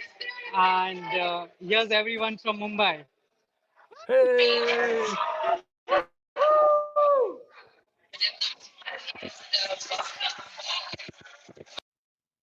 Amazing, just incredible. And every one of you make Ethereum what it is today and what it will be tomorrow. And thank you everyone again for being with us today all around the world in our 51 country or the 100 meetup. And I'm so excited. And then now we actually have a special guest. We hear it from Tim Baker from Ethereum Foundation to tell us about the Ethereum roadmap. We all know Tim, who leads the weekly protocol call. We are only here today because of the work many of you have done on the protocol. And it's truly amazing. And the same is the truth for where Ethereum is headed. And that is only possible because of work and planning and discussion and research that has yet to happen. Team, take it away. Stage is yours. Hey, everyone. Thanks a lot for having me. Let me see if I can get my slides working. Okay. Oh, awesome. So, yes, I'm supposed to talk about the Ethereum roadmap today. And because it's Ethereum's 10-year celebration, instead of just focusing on what's in this hard fork or the next hard fork, I wanted to zoom out a little bit more and try to look at Ethereum's roadmap from the very beginning and into the next 10 years. And so a good place to start here is the original announcement for Ethereum.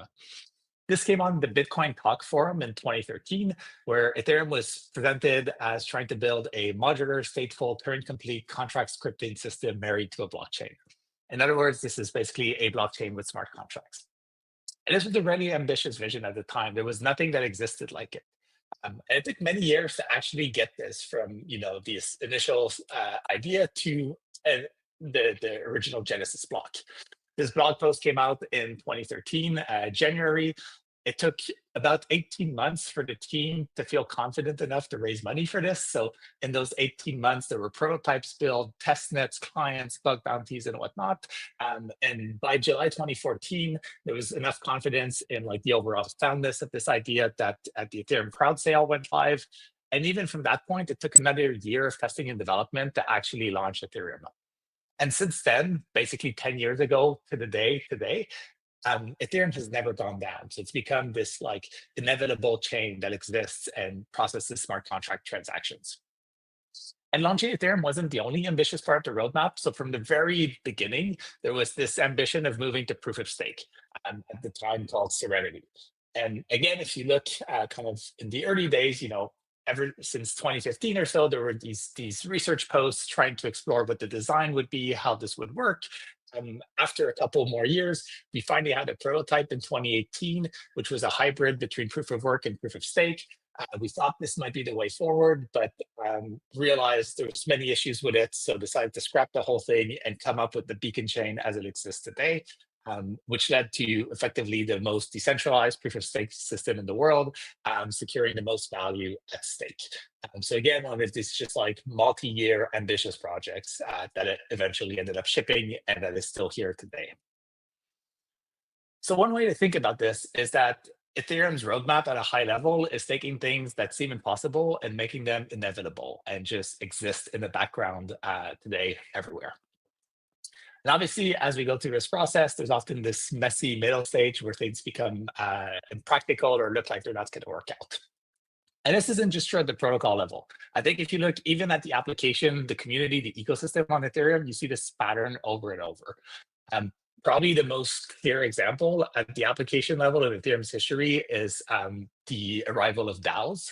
So DAOs are decentralized autonomous organizations, or this idea that was first hinted at in the 90s, got formalized around 2013 with Bitcoin being around, but didn't really have a place to exist until Ethereum came into being.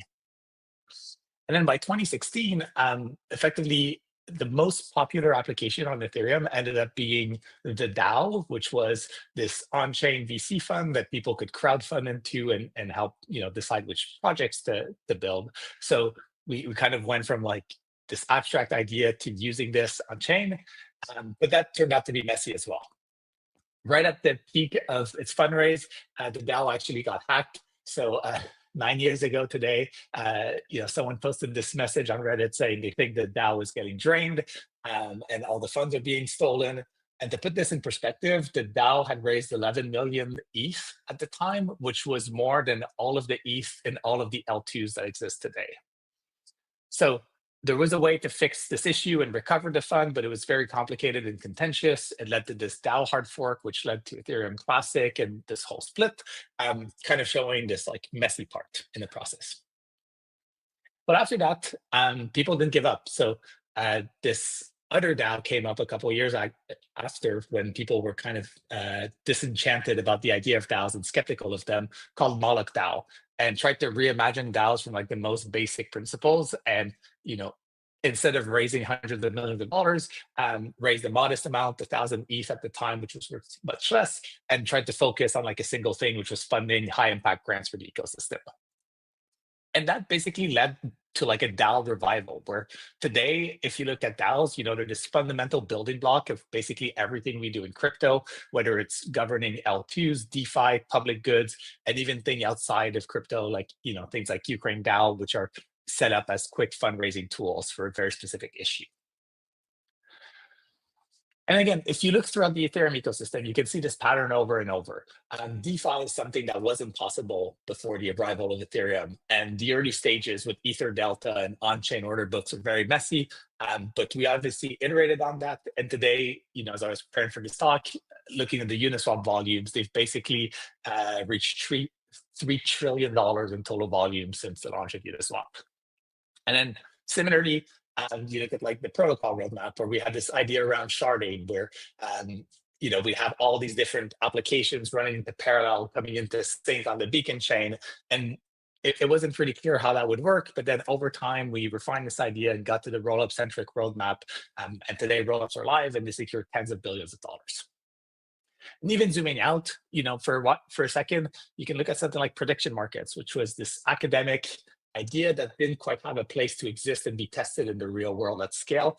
And Ethereum is where it effectively became mainstream and is now this like background part of a lot of political conversations and a bunch of other world events.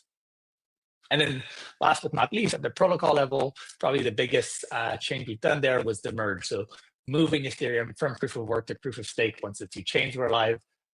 It was hard enough to get both of these chains up and running.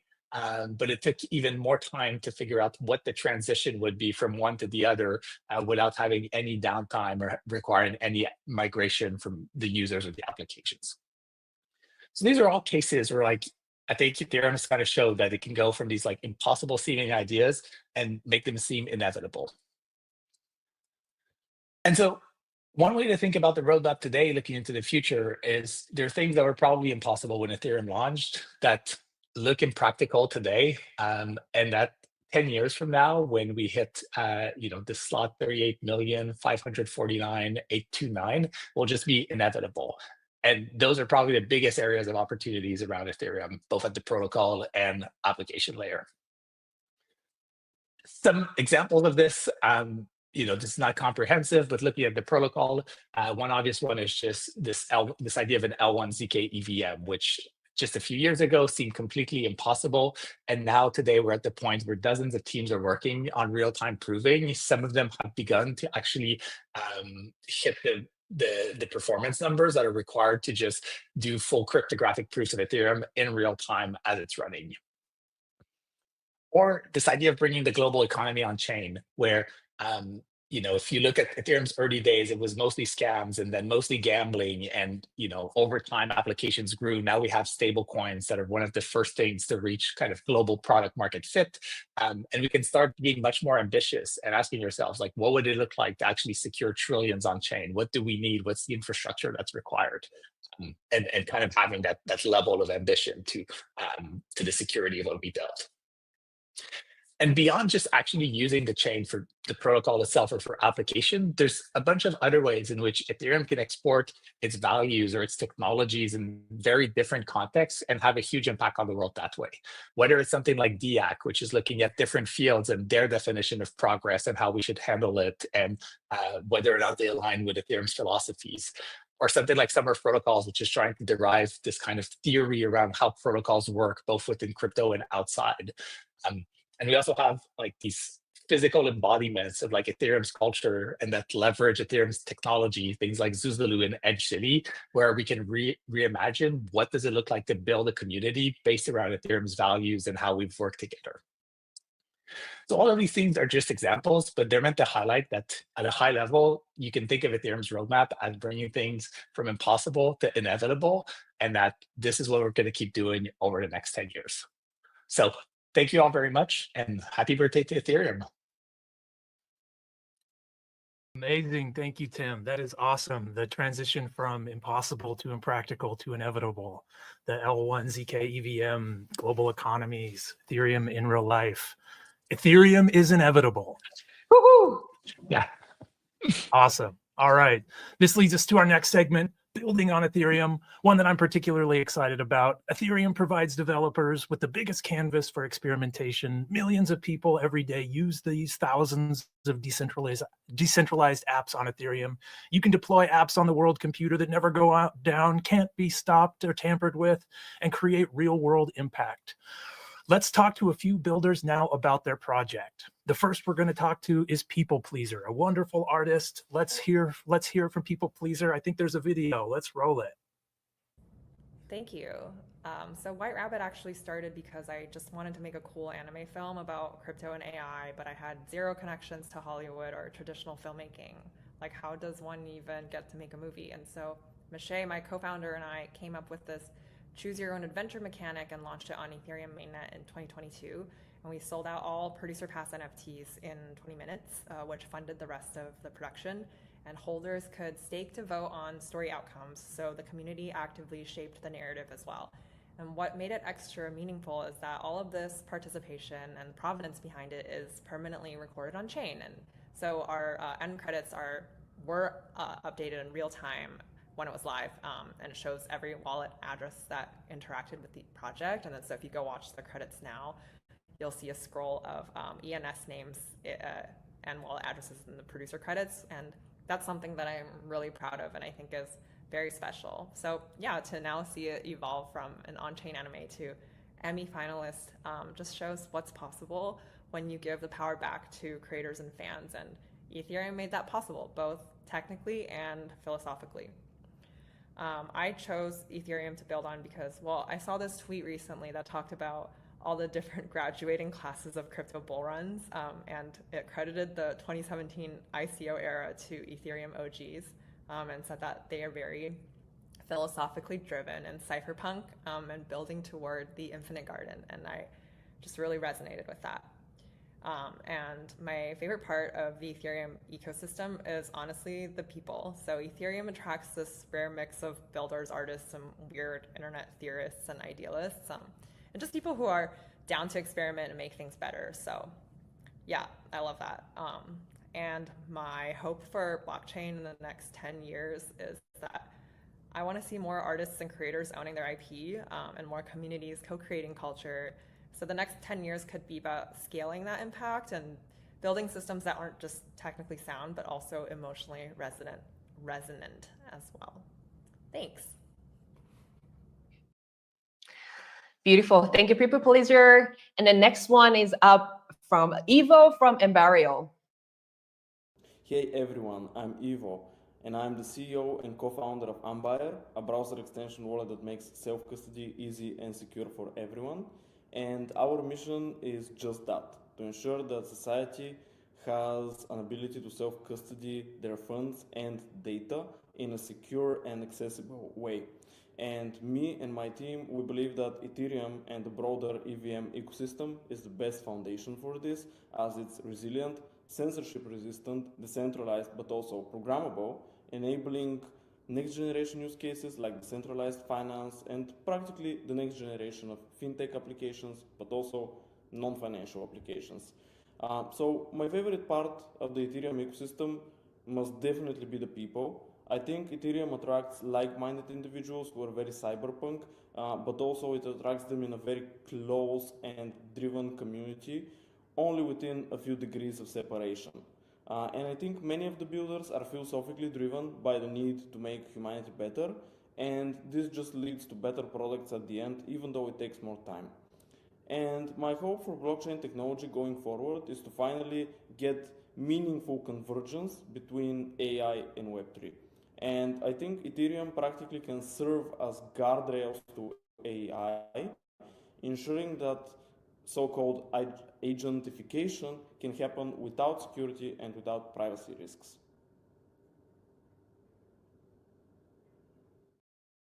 Great stuff. Great stuff. Okay, our next builder is using ZK, one of my favorite techs to combo move with blockchain. Let's hear from Theo from ZK Passport.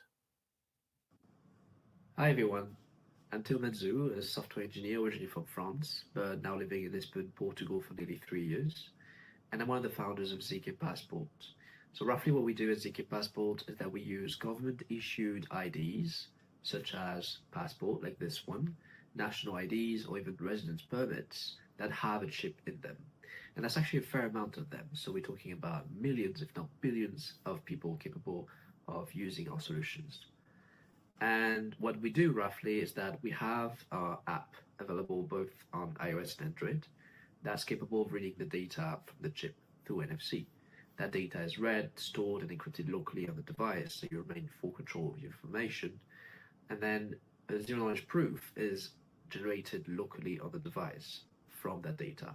That data is signed by the issuing country. So essentially, within that zero-knowledge proof, we verify the signature over your passport data or national ID data straight on your device. So that attests to the validity and the authenticity of the document while not revealing any information beyond that.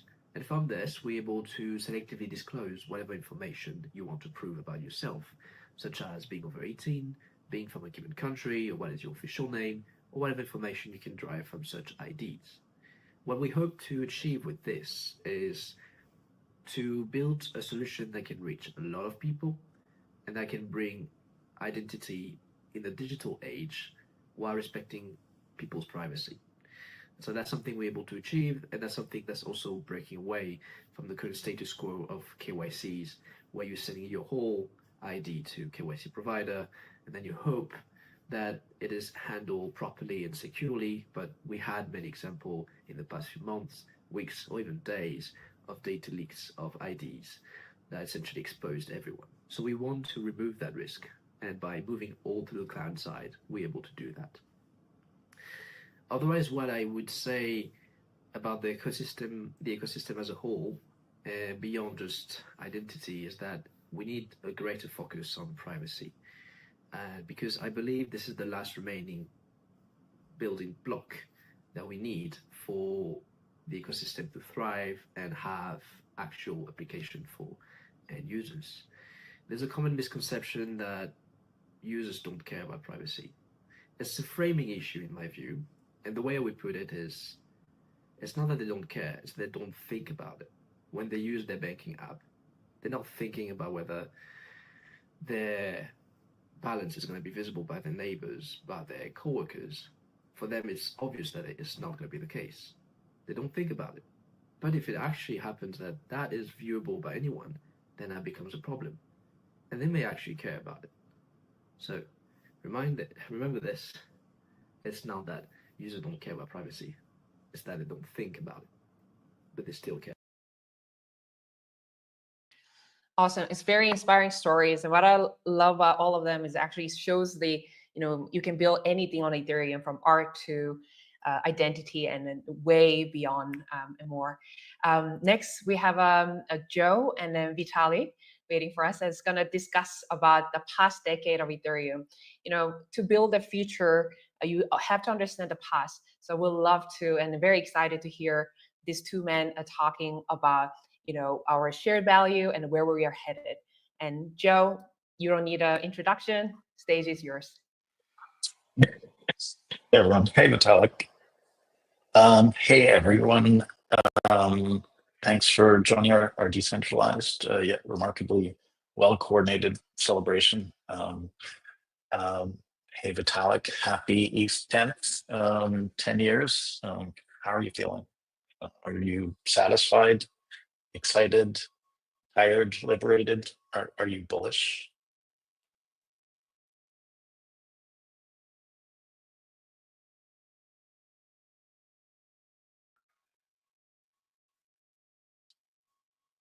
I'm not hearing Vitalik. Oh no, V, come back. Hey Austin. I'm bullish. I can answer that. He's tired. V, let's go. Let's go, V. Exactly. It is overwhelming. It is. What country is Vitalik in? Do we know? Undisclosed secret location? Always. How about you, Joe? How do you feel? I am certainly bullish. So feeling incredibly invigorated by what's been going on recently.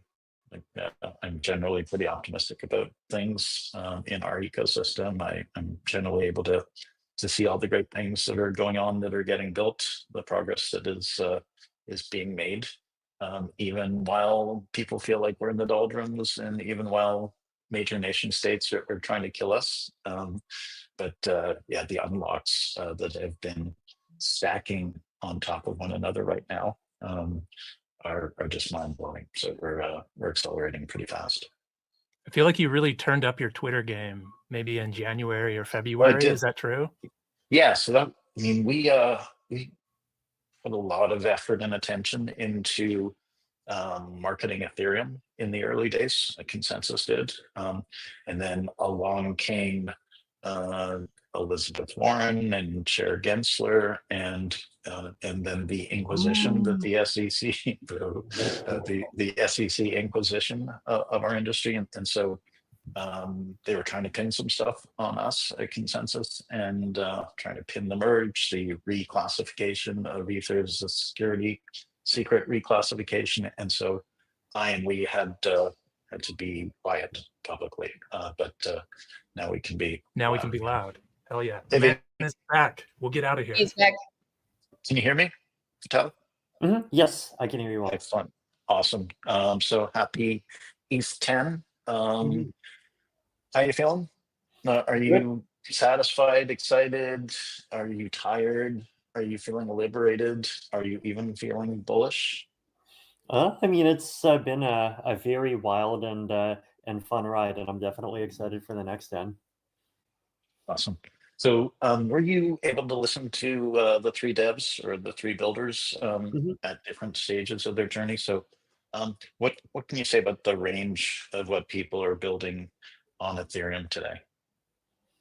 And I think one of the reasons why we started Ethereum in the first place, right, was that we were excited about just opening up this free space for all kinds of creation and innovation, right? That if we build a general purpose platform that anyone can just go and code and do things on, then we'll see all kinds of people doing things, including even like applications and like people ideas that we haven't even imagined. And I think it's been interesting to see that I think in the 10 years since then, like we've seen a lot of things that definitely were in the white paper, right? So there's a lot of DeFi in there. There's decentralized domain name system, and now we have ENS. NFTs were not in the white paper though. Can you see my shirt? Yes, I can. Yeah, so this is Ethereum.org. vintage April 2014, and I've got decentralized Dropbox on the back. Amazing. Well, that's probably one that hasn't quite taken off. Exactly. It's on my shirt though. Indeed, as much yet, but it's yeah. I mean, I think it will get there for the things that need it. Yeah, it's so. And even like some of the work that Ambire is doing, I mean, a lot of it is like following along the exact same themes that we were talking about back then, and like enabling better and more secure forms of self-custody for all kinds of things. So in different kinds of digital communities, like there's a lot of the themes were there, but also there were definitely a huge number of just really interesting surprises along the way, right? Like NFTs, as I mentioned, definitely a big surprise for me. I mean, the order in which a lot of the financial stuff happened, definitely also, I think, there are also things that like didn't work at first, but then are starting to work now, right? Like, I mean, I was excited about prediction markets, and then for the first like 7 years, they seemed like a disappointment. And now, like, Polymarket is amazing, and then we also have all the work that Gnosis and with Omen has been doing, and there's True Markets popping up and all of this. So then, like, if it just feels just really amazing to see this whole ecosystem grow and people do all the different things. Yeah, I'm incredibly excited about prediction markets, decision markets, futarchy, DAOs governed by futarchy or FAOs. I think that if through Polymarket, Myriad, and other Oman and other prediction markets, if we can get the population to start using these things and bring a ton of liquidity, lots of propositions, then we can actually have enough activity to start doing decision markets. So I do think that markets are going to be a way that we're going to be able to govern going forward. And so related to that stuff from a high level perspective, what struck me early on about our ecosystem was that in these early meetups that we would throw and go to, people of all different political philosophies, from crypto anarchists to centrists to socialists, would all resonate with the potential of our technology and essentially see it as supporting their own views. So they all considered Ethereum their own tech. And as long as the base layer one was radically free market capitalist, or even something that could be called collective capitalism, as long as it remained permissionless and uncensorable, anybody could build projects, companies, network states according to their own political philosophies. So going back before the Genesis blog or the first year or two, I know you're focused on the tech, but were you actually thinking forward and trying to map out some of the evolution of how the tech and the ecosystem would transform the world? TradFi, the legacy economy. I think like for the first definitely 8 years or so, my mindset has been like experimental, like let's just try all the things and let's see what works, right? And I think with the way the technology was for most of that time, like experimental was mostly the only thing that we could do, right? But now we have these amazing and very functional L2s. We have also increasing scale happening on L1, continually improving UX everywhere. So it's also continually improving privacy now. So it's like actually getting to the point where a lot of things and also just like code maturity on the application side, that it's ready for people to use it at a much larger scale. And like that's actually is starting to happen now. I mean, did I think much about what kinds of RWAs would be happening, like what kinds of synthetics we would see, like what kinds of actors, like would people like Robinhood be doing anything? Like not too much. And I think like that side of things is definitely not my expertise anywhere near as much as the technology is. So I think making things work at all was definitely a big focus early on. And now, of course, I mean, I think like for me now, the focuses are like one is just making sure that the technology can keep up with the things that people wants to do, and like making sure that the open and secure and permissionless versions of all of the different applications actually win out, or at least get their fair shot at winning out. So, and like the kinds of challenges that we're going to have over the next 5 years or so are definitely much more of like that kind of more concrete application oriented type of category. But it's and I think managing that, and but like also continuing to like keep that experimental side alive is going to be very important for us. Yeah, the challenges are coming as this technology gets integrated with different nation states with different political philosophies. We're able to keep our heads down and build for about 8-9 years before we were noticed. But We're on the world stage now. Mhm. So can you articulate how you think about Ethereum core values and how they guided Ethereum's growth, or maybe how certain things challenged the adherence to those core values?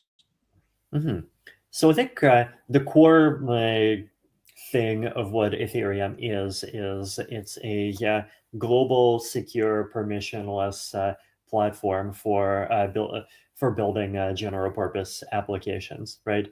And I think like just even if you start with that, then that starts like everything else really comes out of that, right? For a platform to be permissionless, and global, it has to be censorship resistant, because if it's not, then actually you end up losing both of those things pretty quickly. The platform has to be robust against attacks. It can't go down. And I think Ethereum has a really amazing record of staying online for the last 10 years. It's can't go down. It has to like actually be programmable if he wants to be open to people building their own things on top of it. And I think the core of what it's for, right, is basically enabling applications that continue to both move humanity forward and improve our ability to cooperate, but at the same time protect people's digital rights and self-sovereignty. And I think for that to be possible at all, the platform really needs to have all of those properties embedded in it, and of course applications do as well. Heck yeah. What core value of moving on to the next thing and staying on time? Thank you, Joe. Thank you, V. What a great discussion. Let's try all the things. The challenges are coming. Ethereum is what it is because of you guys, and we as an ecosystem, thank you. So let's keep it rolling. We're going to talk about where we're headed next by bringing in the co-executive director of the Ethereum Foundation, Tomaj and Xiaowei, in this conversation with Vitalik. Tomaj previously led Nethermind. He's part of the Ethereum space for many years. Xiaowei joined in 2017 in the protocol R&D of EF. Together, they are heading up the Ethereum Foundation, helping to steward Ethereum along its core values and work directly with it. Take it away, Vitalik, Xiaowei, and Tomaj. Great. Yay, hello, and yay, happy birthday, Ethereum. Hello. Hi, everyone. So I guess first opening question to both of you. So I think you have both been involved in Ethereum for many years, and came into the ecosystem from different places, have been involved in different roles, and now both of you have come together as co-EDs of the EF. What are the changes that you've seen in the ecosystem, and like how has the whole process felt for you?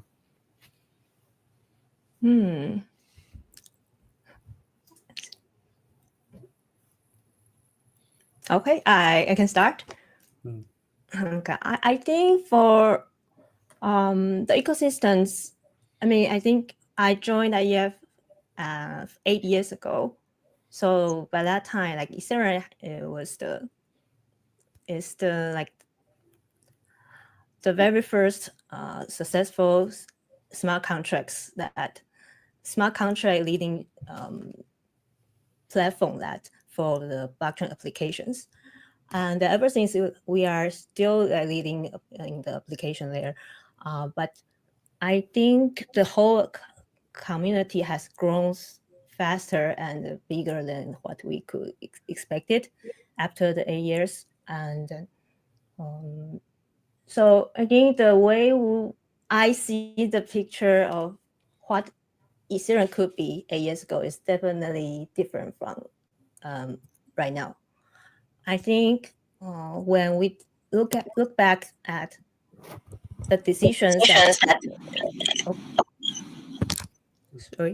echo. Okay, it's like I think when we go back to see the decisions that maybe the EF made or the community made, like ACD has made, it's sometimes there were, if we do some like 10 years retrospective, there were definitely some challenges that we could have done better, or like the decisions that has been changed because of time, because of space. But I think all this challenges we had, it was because the collaborative communications, the collaborative work that the whole ecosystem went together. And I think the process is very meaningful to bring us to the most decentralized platform and blockchain and community. So I think that's my 8 years retrospective for the years. And I can say more about this year. I think this year is because this is the COED interviews, and many things changed this year. I think like we'll definitely see more stronger adoptions that happened to bring Ethereum to the real world.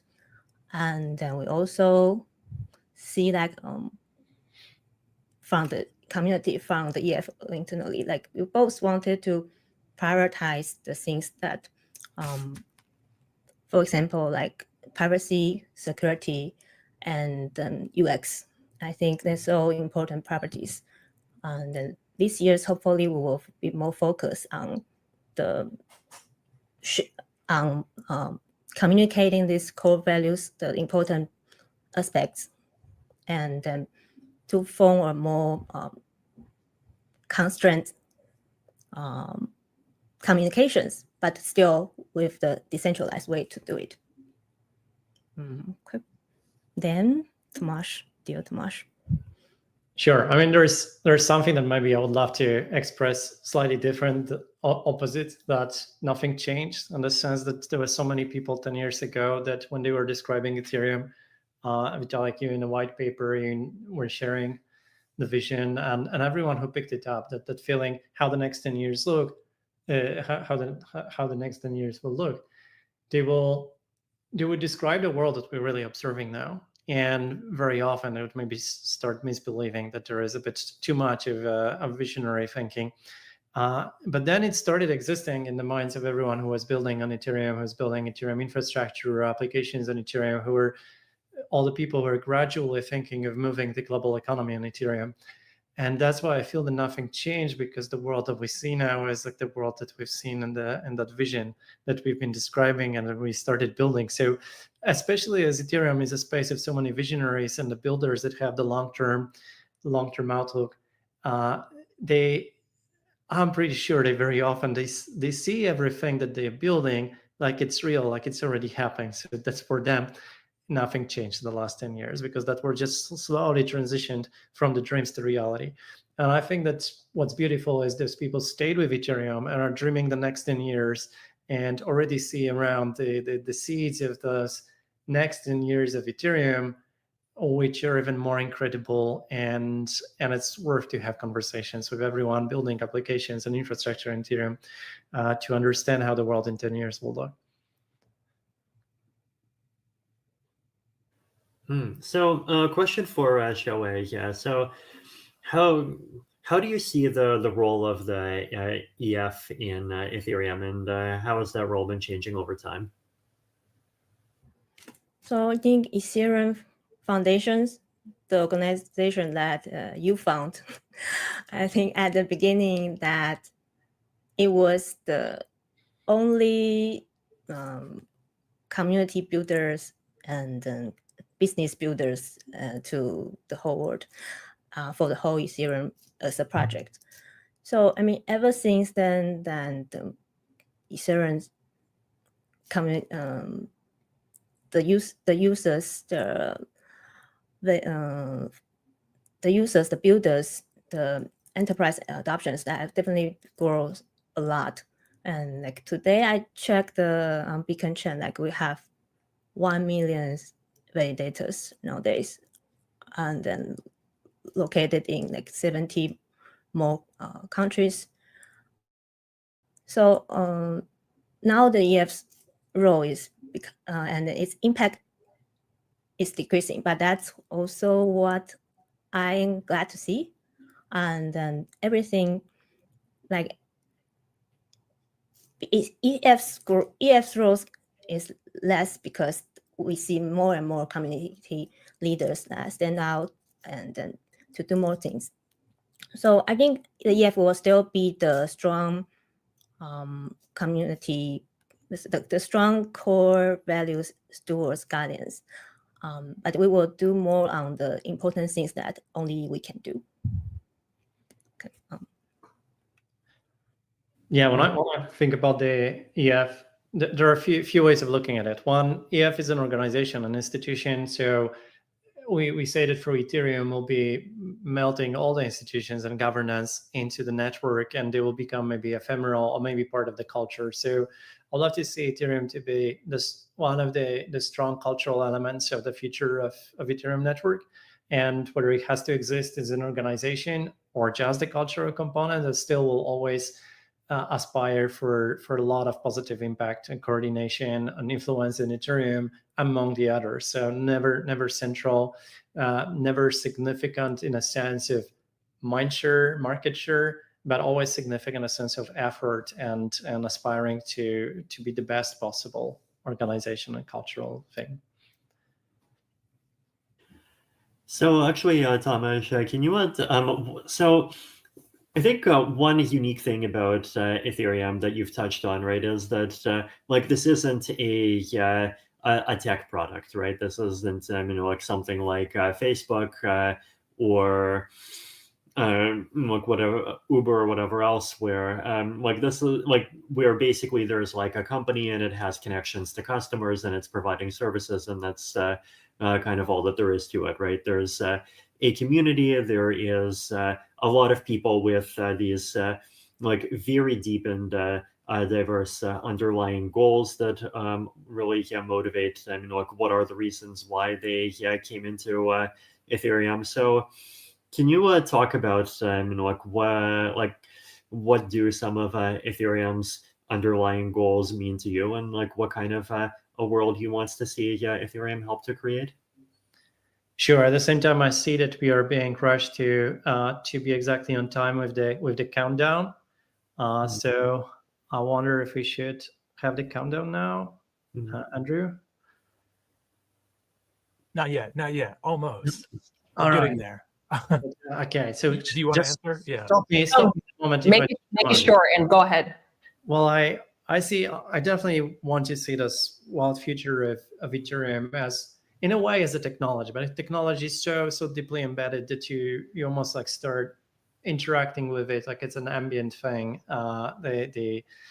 The ambient trust and privacy and something that exists, that we start using Ethereum instead of on-chain, and we just talk about the Ethereum world as something that delivers trust and privacy and security for all interactions between humans, between AI, preserving the human-to-human privacy, general privacy and identity of humans, and the ability to choose between the moments of your own identity and your own thinking process and the moment of entering into that space of collective minds, which nowadays maybe is internet, social media, and turns into like some kind of global intelligence, the coordination that changes the world into a factorial like game when we build everything and we can look at all of this is constructed, all is open source, and we can look into the details of the machinery of the world, of the healthcare, of the education, of the production lines, and we can invest in ideas, we can stream our ideas into that world. And I think it's both connecting and giving us space to be individual and creative. Perfect. Thank you so much, Thomas and Shawei and Vitalik.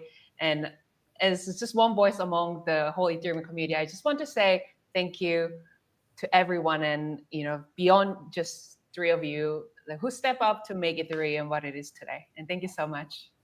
Thank you. Thank you. Thank you, Sonny. Thank you. Yeah, this is incredible and very exciting. And we are heading to the countdown almost. Now we are going to spotlight some of the special individuals. Austin. A couple weeks ago, the Ethereum Torch was introduced as an NFT embodying the decentralization and community that defines Ethereum's first decade. Since then, the Ethereum Torch has journeyed across the global ecosystem, going from wallet to these 10 individuals who have played a role in shaping Ethereum during the past decade and will continue to play a role defining the future. And each tour bearer held the Ethereum torch for 24 hours before passing it to the next temporary guardians. And then you might have seen them posting about it online, and each one of them share their story along with the way. And then we wanted to recognize them here. Joe from the US. Audrey from Taiwan. Minaj in India. Roman and Alex from Global. Michael in Switzerland. And Letizia in Italy. Ayo in Nigeria. And Alex, Ukraine. And Anthony in Australia. And then the Kandu, last but not the least. Kandu from Argentina, who will now do a ceremonial burn of the NFT by sending it to the null address.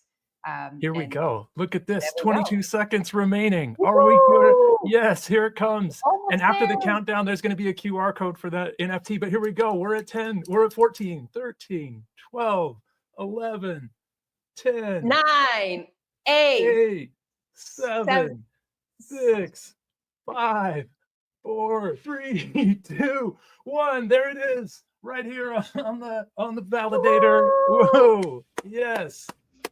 Awesome. Happy Amazing. Ethereum. Woohoo. Wow, Amazing. now we are officially in the second decade of Ethereum. That's amazing. So now we're asking you, what will you build? What dApps will you access? How will you take control of your online identity? What will you build? What cool things will you put on chain? Go get users. Here's the QR code to get that NFT also.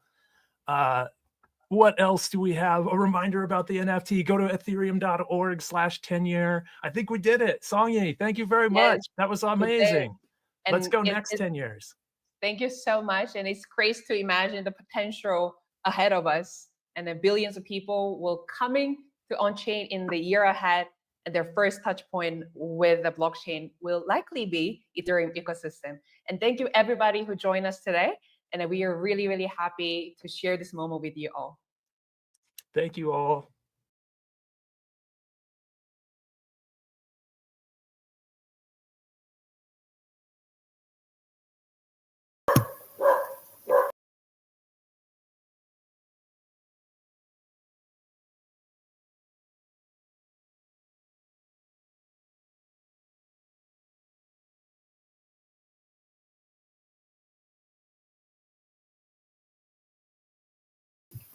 Welcome to Who managed Greenpill the Podcast. NFT?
Afu, I think you're muted. The whole time.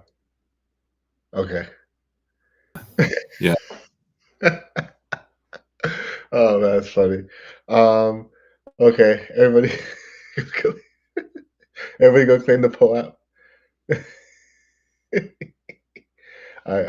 So okay, let's redo this again. So get your poll up, Greenpill-Ethereum. Still open for a little bit longer. When our window, the merch store is launched. You can get your merch. We have the 10-year anniversary merch. We have the dark version. We have the Greenpill Eve Denver merch. So go check that out. And I was just saying that more stewards will be having their events will be more getting into into the swing of things, and we'll have this call for a little bit longer to have them hop back on to share any thoughts and reflections about the next 10 years and going forward. And yeah, I think I'm really excited and yeah. Oh yeah, thanks. Yeah, the website. Yeah, definitely excited that we got this up. Now we could grow this over time, and yeah, it's I'm so happy. I'm so happy. So yeah, I think right here pausing on. Let me. I want to lean back a little bit, but that might be on. Let me just bring my background. So leaning into. Let me just turn my camera. But looking forward into the next 10 years, yeah, wow, I don't even know. 10 years seems, no, really only thinking 1 month, maybe at most 1 year ahead right now. To think about the next 10 years is a lot to think about. But in general, definitely bullish and optimistic. I think I think our space is definitely maturing into into a more, it's like I feel like it's kind of getting past our teenage years, if you could say. So it's into more adulthood. Even though I know technically we're 10, so like technically say but we grew up a little bit faster. But yeah, I think there's a lot to do. Definitely want to see more focus on public goods and Ethereum localism and funding the things we're doing. Like look at this call where we have the IRL events with the global coordination. We have the guilds creating content tools that we can distribute. Like, so I think we have this very young network, symbiotic network that has a lot of potential to grow with the right support. Not even too much support, because you don't want too much water. We just need enough. So things. And I see Alwyn just rejoined the stream, so I'll bring him back on. So yeah, I'm excited for the next 10 years, and I think we got a great crew of people here. We're going through a lot of organizational, like, kind of structure in a very, I think, coherent manner. With we did even the workshop recently we did on Monday, or was it? Oh no, on Tuesday. Just yesterday for the Aloe Garden Covenant was very insightful, and was able to learn a ton about how to like kind of approach building kind of community systems. And then we also got the cohorts that are going to be going on with the network with Gravity DAO and Super Benefit. So yeah, I think there's a lot to look forward to. Cool. Looks like what we got? Oh, Jonathan. I know it said Alvin, but that was weird. What's up, Jonathan?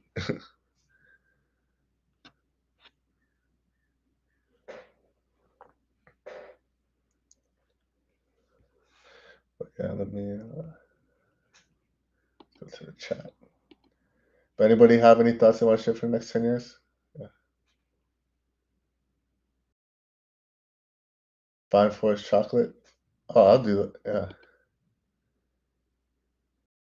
That's not a bad trade.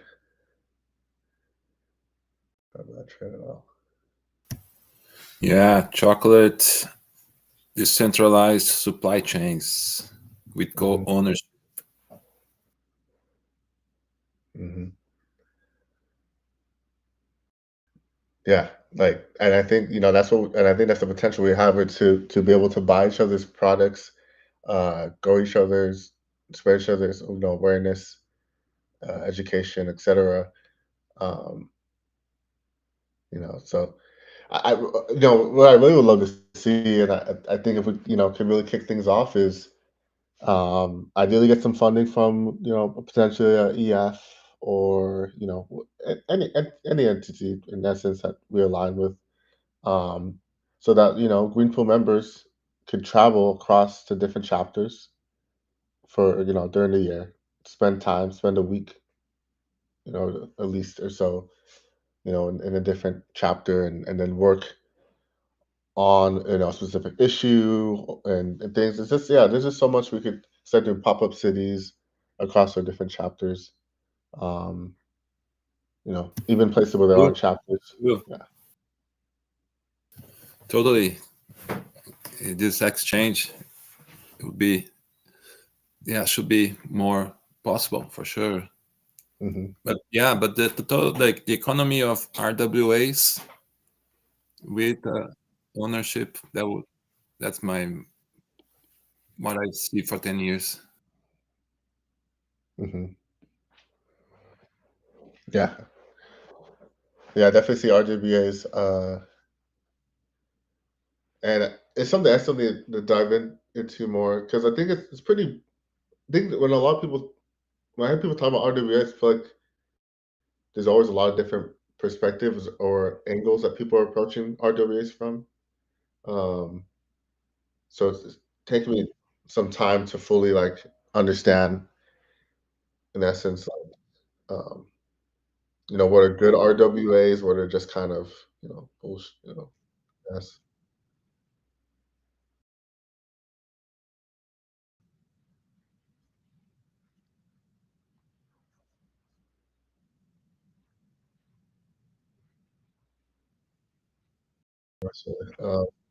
Who's there?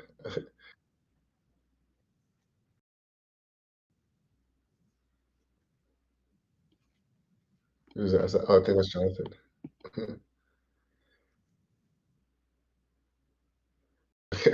I was like, who's talking? Jonathan, yeah, you're unmuted.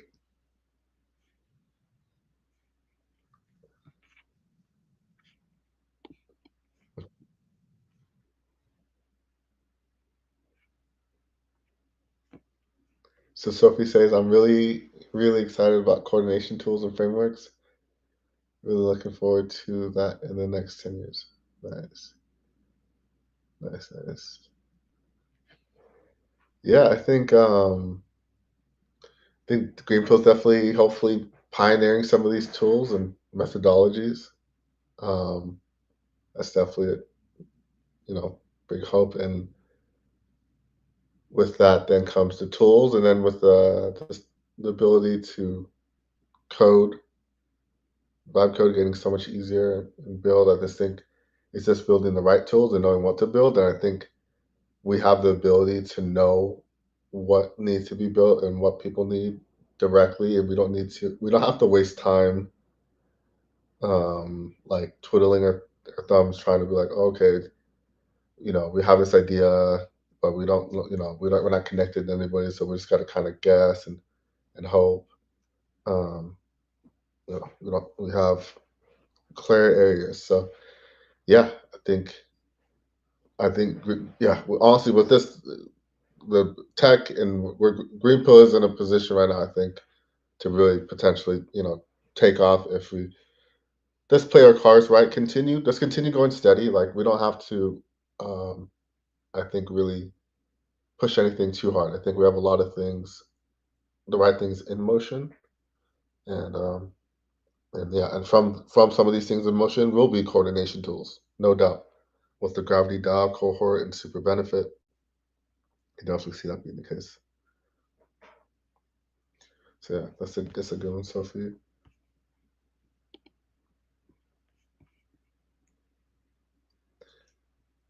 Okay, let's see.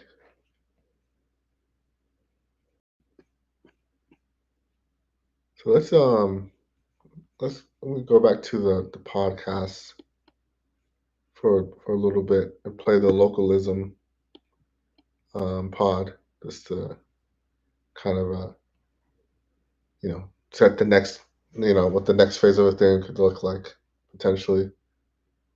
We won't watch all of it, but we'll look at the first 10 or 15 minutes or so. Welcome to the Greenpill podcast. This season of Greenpill is all about Ethereum localism. Your hosts are Alex, Max, and Josh of the Ethereal Forest, which is a place-based DAO, which brings localism to the blockchain and the blockchain to localists. Ethereal Forests are the creator of a conference which explores how to do that, GFEL, the General Forum for Ethereum Localism, which gives its name to the meme Ethereum Localism. They're also the organizers of the Local DAO Summer and the producers of the Ethereum Localism book. They're exploring the big themes of Ethereum localism, how localist coordination works from neighborhoods to bioregions, why it matters, which frameworks localists are using, and how blockchains can horizontally scale their impact. This season, you'll hear about strategies for bringing local change makers and global developers into deeper collaboration, why that matters for the future of a free and open internet, and how it impacts the shape and function of future network states. We're talking about whether or not blockchain recreates the extractive and asymmetric systems we know, and what must be true to usher in a revolution of global sovereignty and decentralization. To navigate this novel space and complexity of the intersection between technology and localism, you'll hear a different style of podcasts. Your hosts will be weaving into conversation interviews with experts and practitioners while supplying context into its relation with Ethereum localism. By making localism accessible to technologists and technology accessible to localists, this season serves as a primer you can share with your family and friends to help explain the revolutionary potential you see in blockchain technology and the ways it can impact daily lives in local communities. The next voices you will hear are your hosts, Alex, Max, and Josh. Enjoy this season.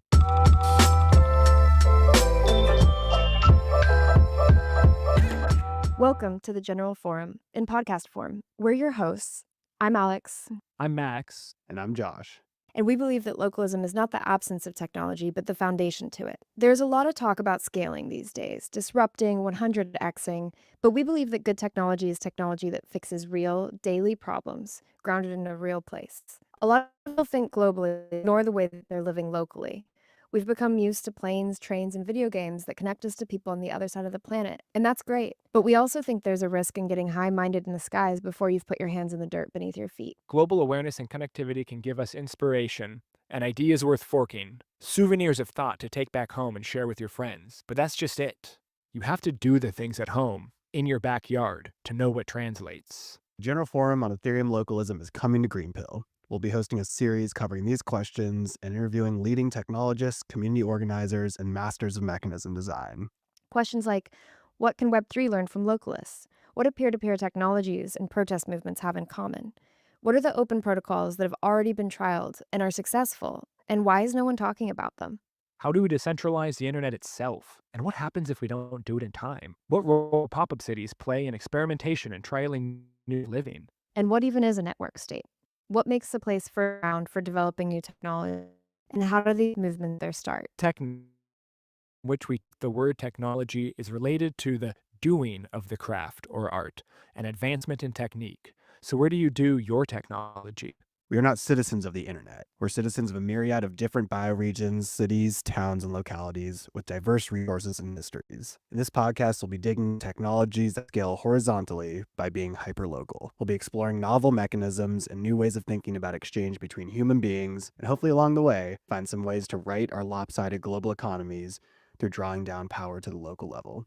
We'll explore everything from permaculture to city infrastructure and watershed governance. Learning from other technologists worldwide, we hope you'll get some ideas of how to reinvigorate the ways you move through the places you are with more equitable, resilient economies. This is the first episode in this series covering the General Forum on Ethereum localism, where we explore the ins and outs of localism, how it's practiced, why it matters for society, and the roles that technology can play to augment the efforts of localists. We also discuss why we believe the future of a free and open internet rests in our ability to learn from and build for localists first, and that network societies must be built bottom up if we don't want Web3 to end up like the walled gardens of the internet as we know it. Today, that discussion is what is localism and why does it matter? We'll explore the similarities between localist and blockchain values and how the efforts of each can support the work of the other. Today, I'm talking with my co-host Josh, a permaculture enthusiast and politically engaged community organizer in our hometown of Portland, Oregon. As he walks through both the globally connected tech world while living and acting locally,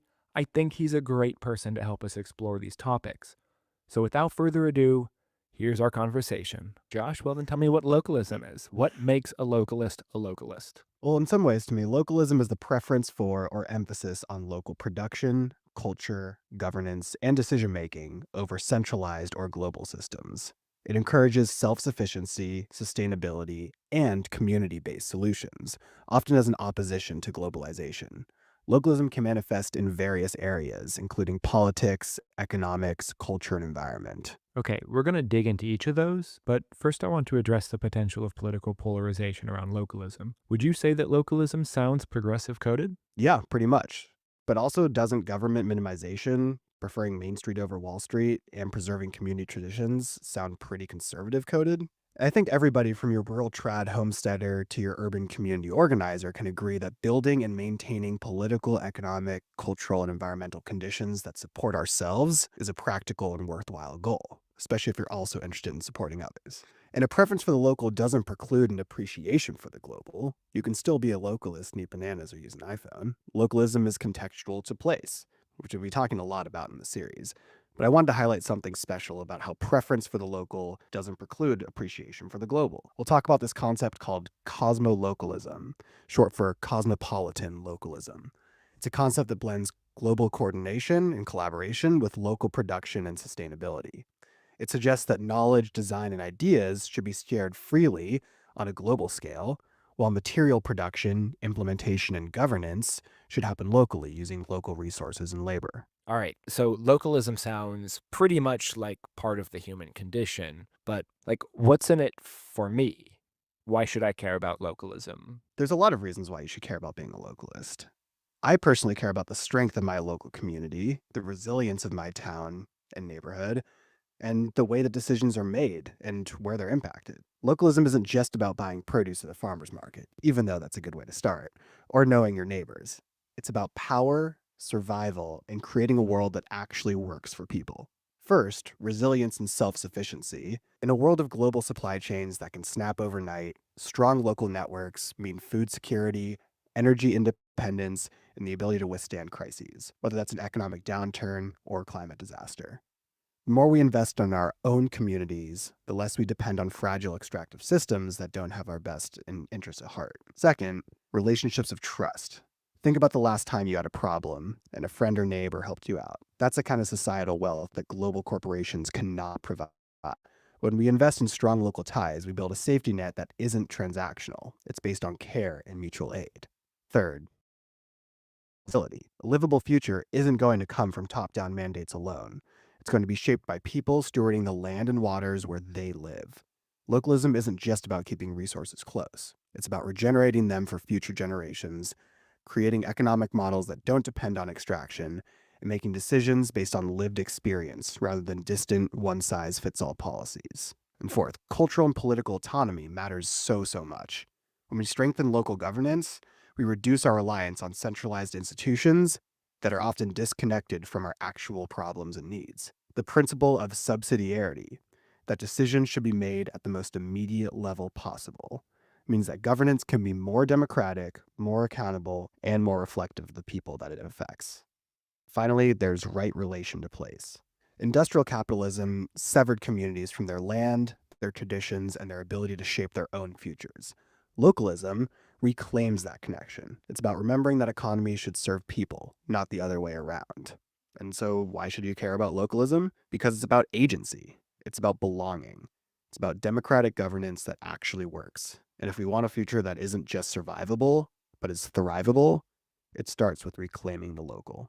Okay, so what I'm hearing you say is that at its heart, localism is about decentralization, about bringing power back to communities, supporting local production, reducing reliance on distant centralized institutions, right? And that's what blockchains are built for. When we talk about blockchains, people often get caught up in the tech, the ledgers, the cryptography, smart contracts, but at its core, it's about shifting control away from extractive middlemen and back to the people. It's called P2P technology, after all. So you're saying localism is about decentralizing our production systems, our food, energy, housing, even currency, so that communities can be self-reliant and resilient. Blockchain supports this as well by offering a transparent, trust-minimized way to coordinate resources without banks, big corporations, or government bureaucracies acting as intermediaries. So you're saying that blockchain and localism have a lot of overlapping synergistic values? Let's break this down a little further. First, autonomy and sovereignty. Localism advocates for communities to control their own resources, whether it's food, energy, or currency. Blockchain enables financial and economic sovereignty by removing the need for centralized gatekeepers. Whether it's DAOs governing local projects or community currencies built on Ethereum, blockchain provides the tools for communities to be self-determining. Right. And that sovereignty is critical. Think about local economics. Right now, small businesses and farms often depend on big banks, global supply chains, and corporate distributors. Blockchain disrupts that by enabling peer-to-peer economic systems. No need for a central bank to approve your local currency, no need for a giant supermarket chain when farmers can coordinate distribution on chain. And no need for exploitive financial systems when communities can crowdfund and invest in shared infrastructure through DAOs. And next, that brings us to transparency. Localism demands open, participatory governance, people deciding together how resources are managed. And blockchain offers that through immutable, auditable records. Supply chains can be transparent. Public budgets can be tracked on-chain. Funding for local projects can be managed in full view of the community it's actually impacting. Imagine a town where funding for public goods is allocated using quadratic funding, where every dollar a resident contributes is matched based on community support rather than lobbyists or politicians deciding behind closed doors. And it's happening already in Web3 spaces like Gitcoin and bioregional DAOs. Let's not forget free and open source technology. Localism is about communities owning their means of production. Blockchain is fundamentally open source. Anyone can fork a protocol, launch a local currency, or build cooperative networks without asking permission.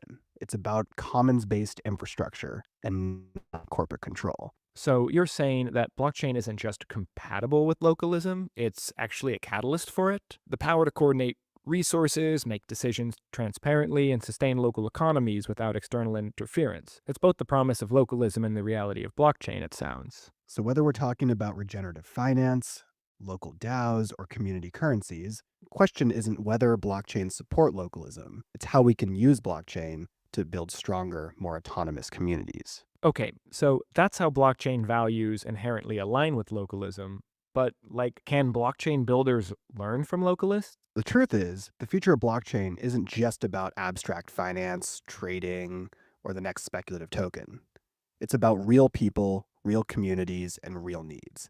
And the most successful blockchain builders will be the ones designing for localist and bioregionalist systems. I love that, right? So if you're building in Web3 and you're not thinking about ownership economies, you're missing the point. Localism has always been about shifting ownership back to the people, whether it's worker-owned cooperatives, community land trusts, or mutual aid networks. Blockchain can take that even further, offering new models for co-ownership, shared governance, and commons-based infrastructure.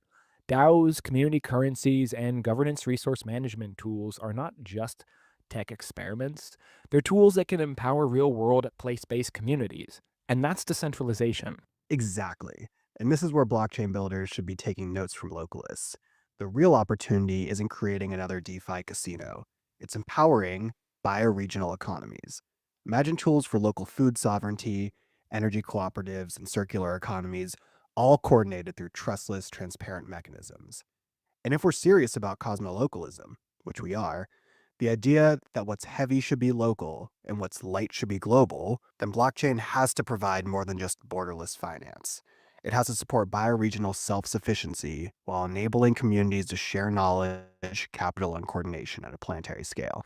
Right. So this sounds like where FOSS developers, free open source software developers, have a crucial role to play. Blockchain's strength isn't composability, open source smart contracts, public ledgers, and interoperable protocols. But what's missing? Real cosmo-local coordination. Localist networks already know how to do this. They've been practicing horizontal collaboration for centuries through guilds, cooperatives, and federated governance structures. Web3 can learn from these models. It doesn't have to reinvent the wheel. And there's an opportunity here. While a localist application may only have a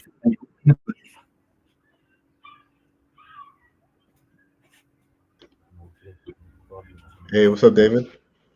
Got David, Greenpill Kenya steward on the call.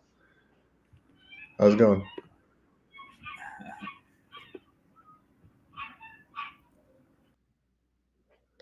Says your camera's Hey, on, sorry. but I can't see you. Okay, okay. But that's fine. Am I good, Afo? Yeah, I could hear you. I don't see anything, but I could hear you. The camera, I'm not sure. Let me try and connect the camera.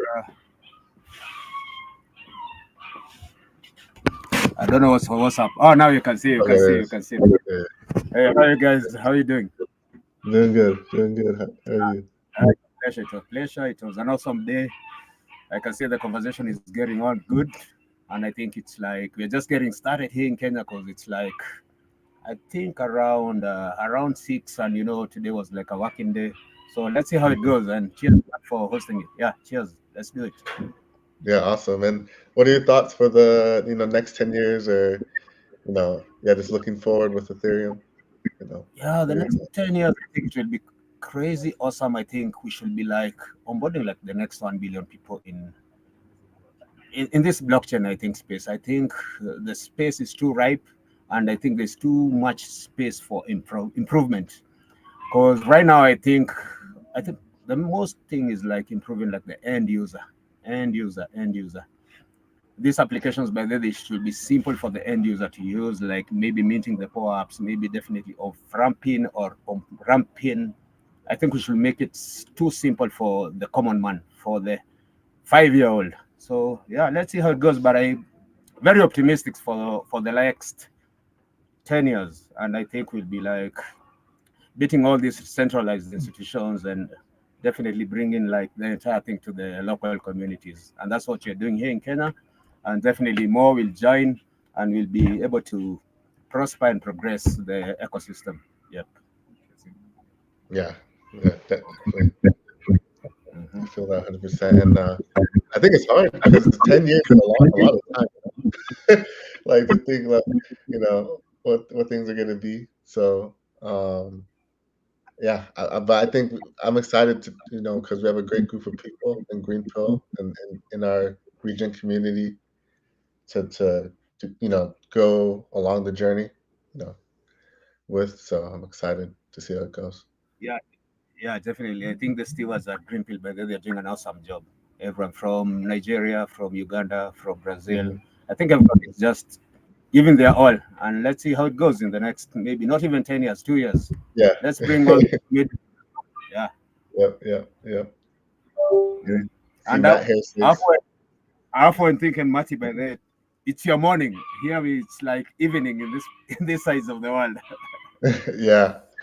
Yeah, that's the thing. We're so global, Swift Evo, yeah, it was 10 p.m. for him, and that was when I started the stream, and so it's just we're across the whole every hemisphere. I think we need some people in Australia, potentially, but besides that, and Antarctica, we have everywhere. So. Yeah. Let's see how it goes. I think onboarding and bringing all these communities. I think all the regions. I think continents and everything. I think that's what will make us prosper. And definitely, yeah. Mm-hmm. So tell me about the hub, or just like what's going on with Kenya right now. Yeah, the hub. You're just trying to do like a hub. I think the the hub will be an awesome place, because I think having these venues where you have like to pay like a lot of money, I think that's like a barrier to these communities. So when you have a hub and definitely maybe you onboard these people, I think it's easier.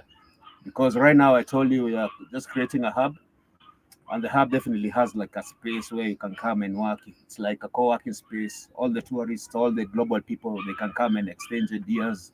They can come and mentor our local developers, people who are building these applications and everything. So I think it's like a ripple effect. It's more of a cosmolocalism, like we are calling it with Ethereum. Mm-hmm. So it's awesome. Yeah, but it takes time to build the hub because it's more physical. Yeah. But definitely we have the vision and we're up to the game. We're up to it. We're up to the task. So let's see. And hopefully September, I'm holding like a Greenpill Summit. So it'll be like 2-3 days, and we have like a builder residency, a co-working space. Yeah, definitely. Let's see how it goes. That's for East Safari. I don't know whether you guys will be able to make for East Safari. So that's in September. That's September. September 7th to 14th. Okay, me personally, probably no. Just right now, financially can't afford it. But we should definitely see in the network who is nearby, or Yeah, I think Jimmy is around. Jimmy, I think at the moment he's in Ethiopia. Hopefully, I'm not sure whether Monty will be able to make it, but probably yes. But let's see. If you can have like a few region folks, I think it will be awesome. Yeah, that'd be great. Yeah, because most of these events, it's only DJs, but they will come and like attend the events. But if you can be able to have like a few region communities, and definitely it's good because right now we have like a few region communities from Aquapage. We have like the regions. We have, I think, Awka, Uganda is just a neighbor.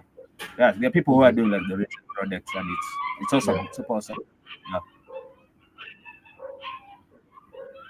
Yeah, definitely. I think hopefully that's 2026 is a year of travel and events. Where maybe every month, chapter is hosting some Greenpill members to join or come help on the ground, do some things, and then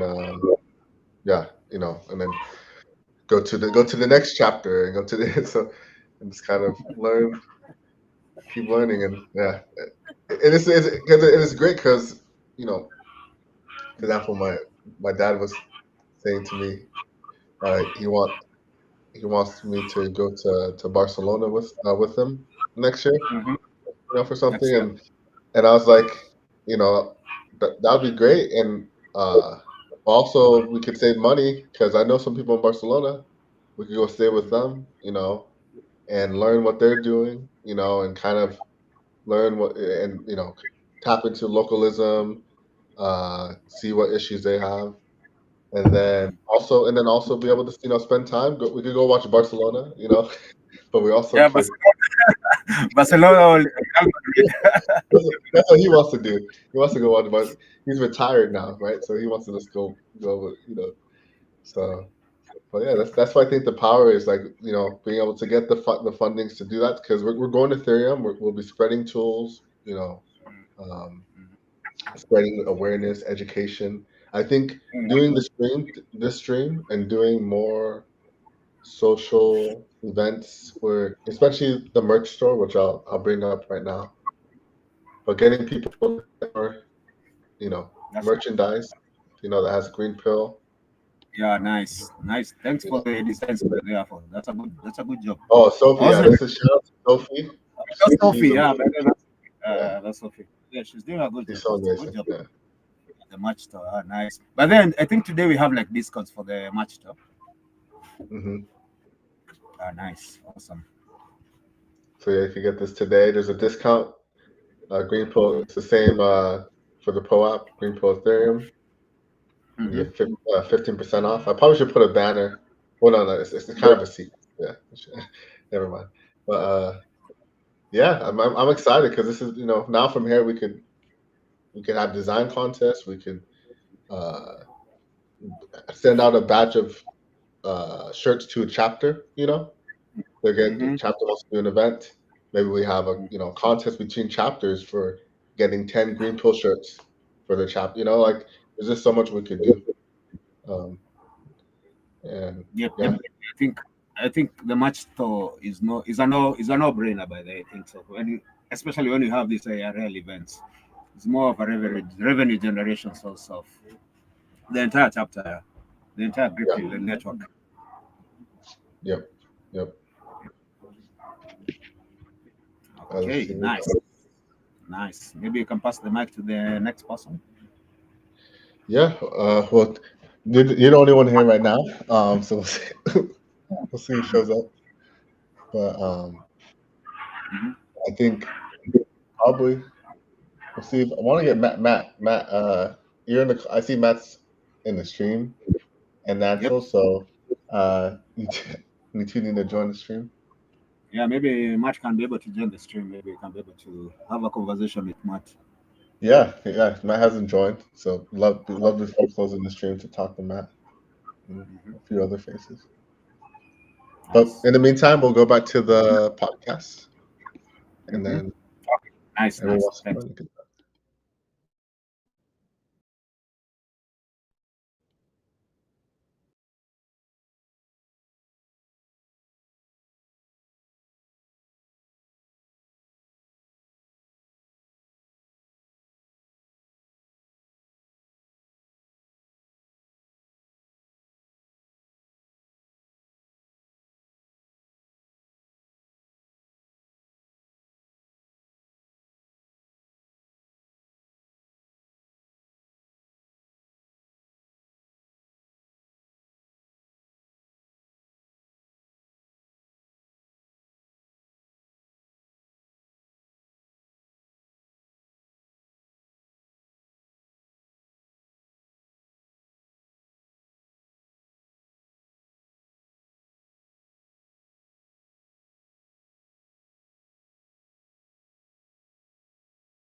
GM. Hey, what's up? David? What's up, Papa? What's up, Matt? Leo too. Doing baby stuff?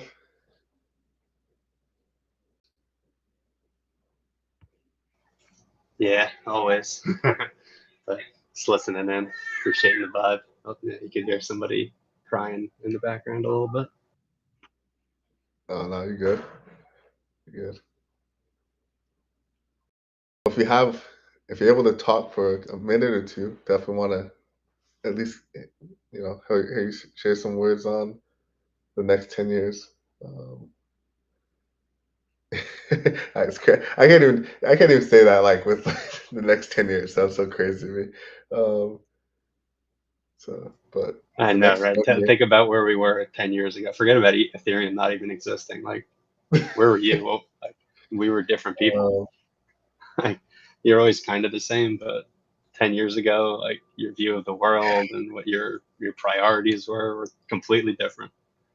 I think that actually probably ports over into Ethereum as well.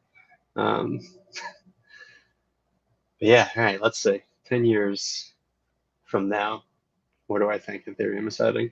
Well, much fewer than 10 years. I think over the coming years, we'll see a shift from focus on just pure infra to the actual DApp layer of things, which will be very exciting since that's kind of the whole point. So yeah, I'd love to see the amount of dApps just absolutely go through the roof. The amount of communities that are utilizing these coordination mechanisms also go through the roof. The interoperability to just become seamless. I think the one thing that I'm most excited about in terms of like the actual infra is I forget what it's called, the interoperability between the different layer twos. I forget what the phrase is itself, but I think that once that becomes more of a seamless process where the average user doesn't have to, bridge funds from one L2 to the other, and you can kind of just like the wallets themselves will kind of, will kind of make that totally seamless. That'll be a big one. It's hard to say even anything more concrete than that. It's just life as we know it will hopefully shift, and most of a huge majority of the financial system will be on chain. And yeah, I'd have to think about. Yeah. I agree. Yeah, those are some solid takes. Yeah, I think reasonable and but very impactful, right? And like, yeah, the layer 2 interoperability is huge, and the shift to infra. I feel like we might be living through that. The infra to app focus. I don't know if it's maybe like it translates to app focus, but the EF, potential transition. We'll see how that goes. That was an interesting convo. I don't know if you were listening to the stream when the EF was talking. If you heard that part, you might have joined a little bit later. Yeah, I missed most of it. I need to catch up when I'm doing the dishes or something later. It's a little bit odd. It was interesting. I don't know, like maybe I just read it. Maybe I just read into things too much, but like it seemed a little awkward at times. Like it didn't seem like the two reps were like fully aligned in some ways, which was interesting. Yeah, I mean the transition period, it's not going to be a snap of the finger and then all right, here we are. So that's actually not too surprising. Understandable though. Okay, there's I'm not even too aware of this transition period. So I know it's Tomas. That's the only person I know about. Yeah, I've been following a little bit. Like I feel like before I became very, very Greenpill, I was following this a bit closer. And now I'm just too busy to spend as much time as I used to do, just like broadly researching and reading the news. But yeah, I think it's just, I think it's really just like a broad restructuring of how the EF works and the people that are kind of making the decisions. And Mm-hmm. I think it's mostly the same people, just within different structures within the EF. Okay. And they're bringing. I think they're bringing in a lot more people. It seems to, or like. Yeah. Yeah. The one big thing I saw was this was a while back ago at this point, but instead of just because the EF exists to fund development of the protocol. That's the point of it. That's what it's there for. The funds that the EF holds, all of those funds will be used to do that. But the usual of you could loop the ETH into DeFi and create and generate revenue there instead of just exclusively selling the ETH to fund the development of the protocol itself. So that's pretty exciting. Right? Yeah, I remember when that story, it was many months ago at this point, but it was, people were kind of not that happy because there was a bit of a separation between the people at the EF and like the actual applications on it itself. And like people were not particularly pleased that a lot of EF members were like not even using DeFi at all. Like a lot of people hadn't ever touched it. So I was like, wait a second. Yeah, how are you like, overseeing a lot of this without even touching this stuff, just for the sake of like experimentation. I'll push back. I'll push back a little bit on that one because some people just don't like. There's so many things to be interested in. so yeah, it's not just the financial layer. I don't know. Like, it might just be. It's hard to take. I feel like that's the biggest thing though. Like there is and then figuring out the financial layer into these like less financialized aspects. That's kind of the hard part, but I don't know. I feel like ultimately the financial layer is the main thing. Like you could say, okay, EAS, attestations, like there's nothing financial happening there, but almost kind of the point of it is to create like a reputation layer or a source of truth that can be ported into the financial layer.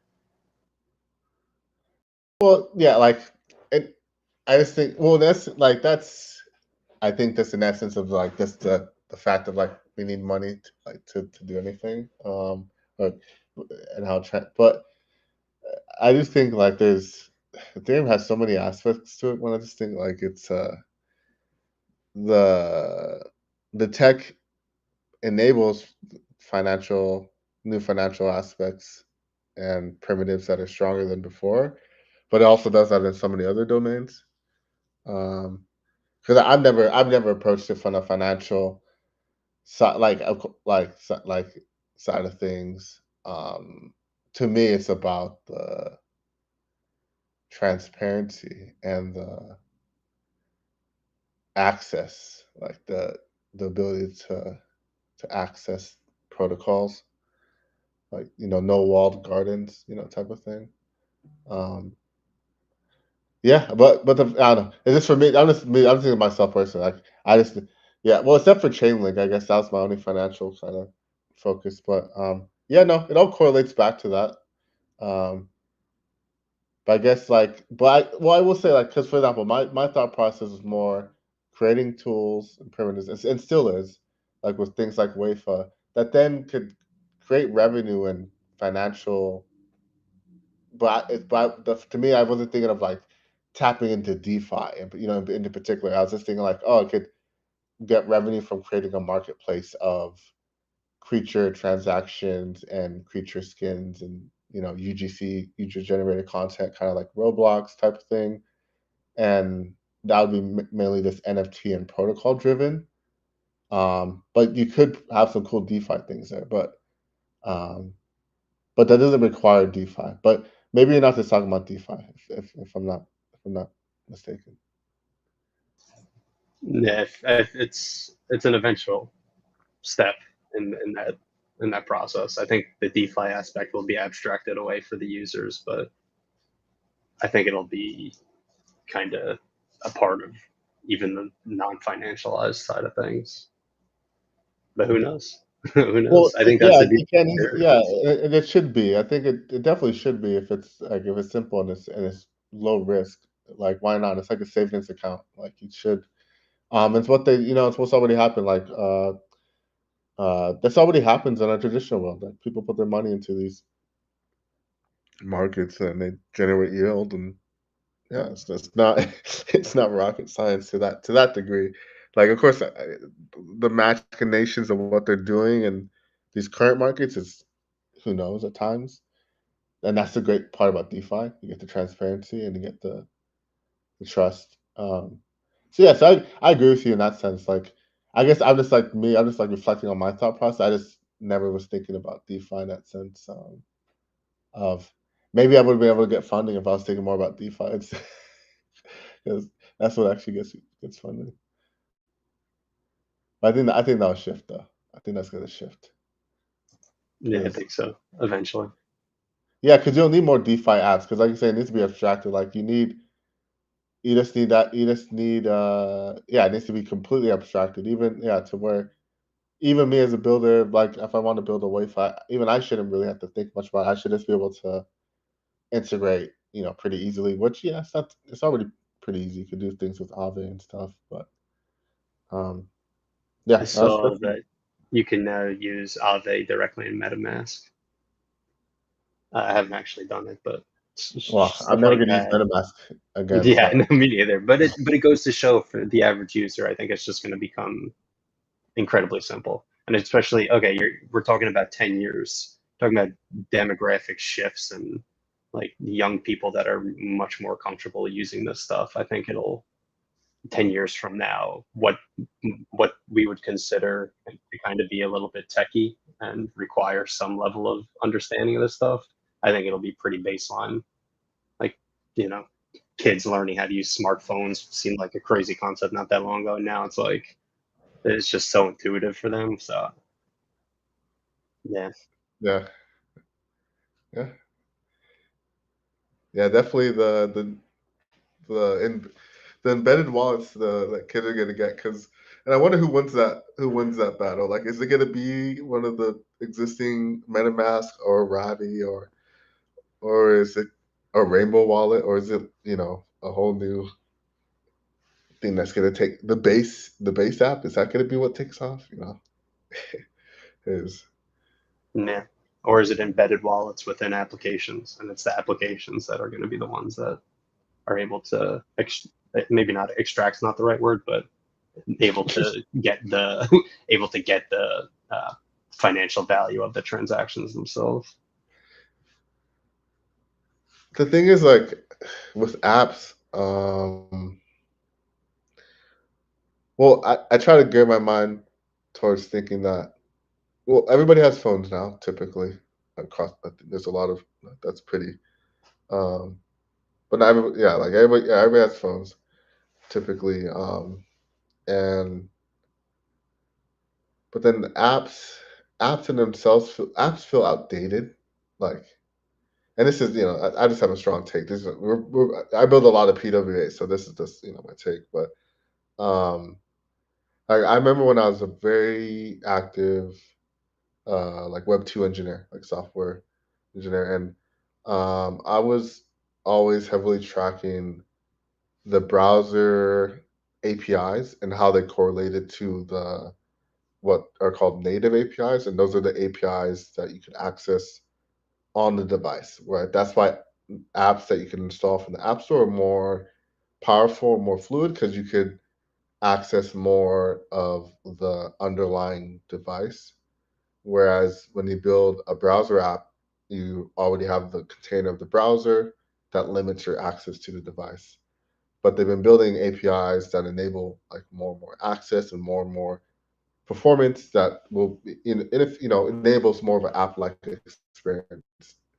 So like I have a big, my take is like to really build more progressive web apps. But then when I just think about, I think there's kind of two adoptions, two worlds. I think there's the world of the super Western, like, well, you know, kids are always spoiled with technology and applications and app stores. And I think there's going to be a craving for what comes next after app stores, whether that's AR, VR, or that type of direction. And I think there's going to be the other direction where it's going to actually be the more masses, which is in more like, let's say, like I would say like global south and the more emerging countries, they're going to be using more like progressive web apps and things of that nature, and not even having to use the app store. Or this is just my take. Who knows what will happen? But in essence, like, I think it's like kind of two different domains to build for. Of course, I want to build for the more global south progressive web app domain because I think you get more adoption that way.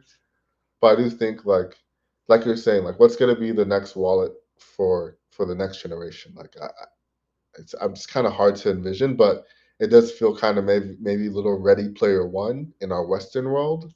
But in the rest of the world, I think it's going to be more like progressive web apps and easy access tools. But we shall see. That was a little rant there, but yeah. Yeah, we shall see. It'll be fun, I'll tell you that much. Yeah. It's kind of it's funny because I have my foot in both worlds because I want to wait what's way fun. We want to build ready. Like I like AR. I love technology. Like, I love that shit pretty cool.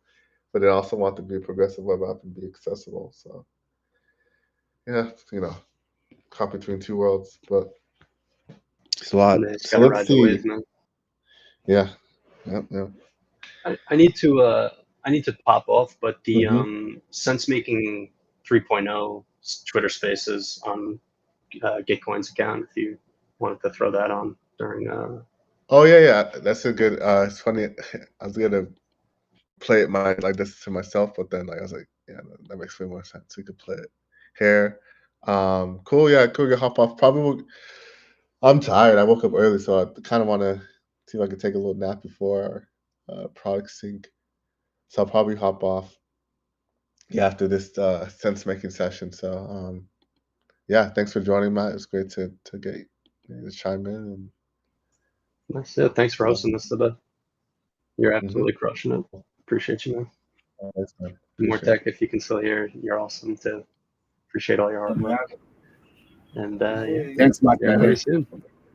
See ya. Thank you, Matt. See you soon. Thanks, Afo. Yeah, see ya. See you there. Okay, cheers. Thanks. Bye.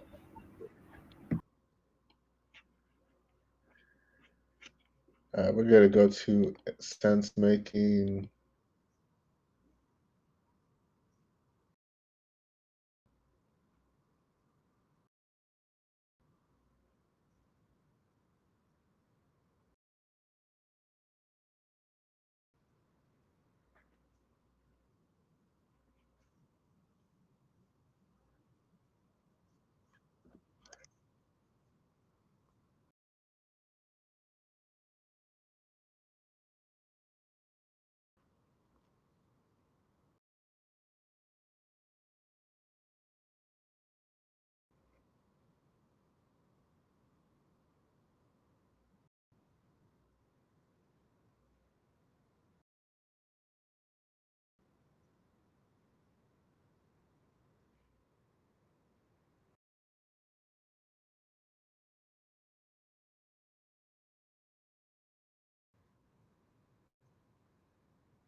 hold the narrative on the DAO and the organization is usually elaborate on how the allocation or the distribution of the token is made.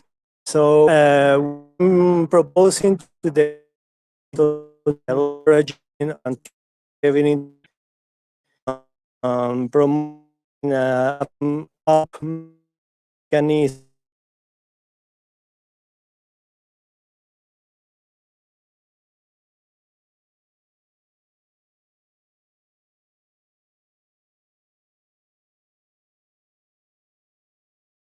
and Colaberry is an organization that was born under the shadow of AgroforestDAO. And what we want to do there is to fulfill a fair distribution of rewards, of monetary compensation, of tokens in whatever kind of organization. Of course, DAO organizations is our low-hanging fruit at the moment. But what we do is to provide them a mechanism in which they, after doing a first upfront agreement that refers to what each person in the organization is actually doing for the company and what they are expecting in exchange, plus a cycle peer review mechanisms where co-contributors will be evaluating each other and actually rating, like, hey, I like how Luke worked this month. Oh, well, maybe I didn't like that much how Jimmy worked this month. And this is going to be aggregated. We're going to aggregate all the information, so all the reviews from coworkers into our Colaberry algorithm in order to, at the end of the cycle, use to distribute what is fair for every single member in the organizations and in a way of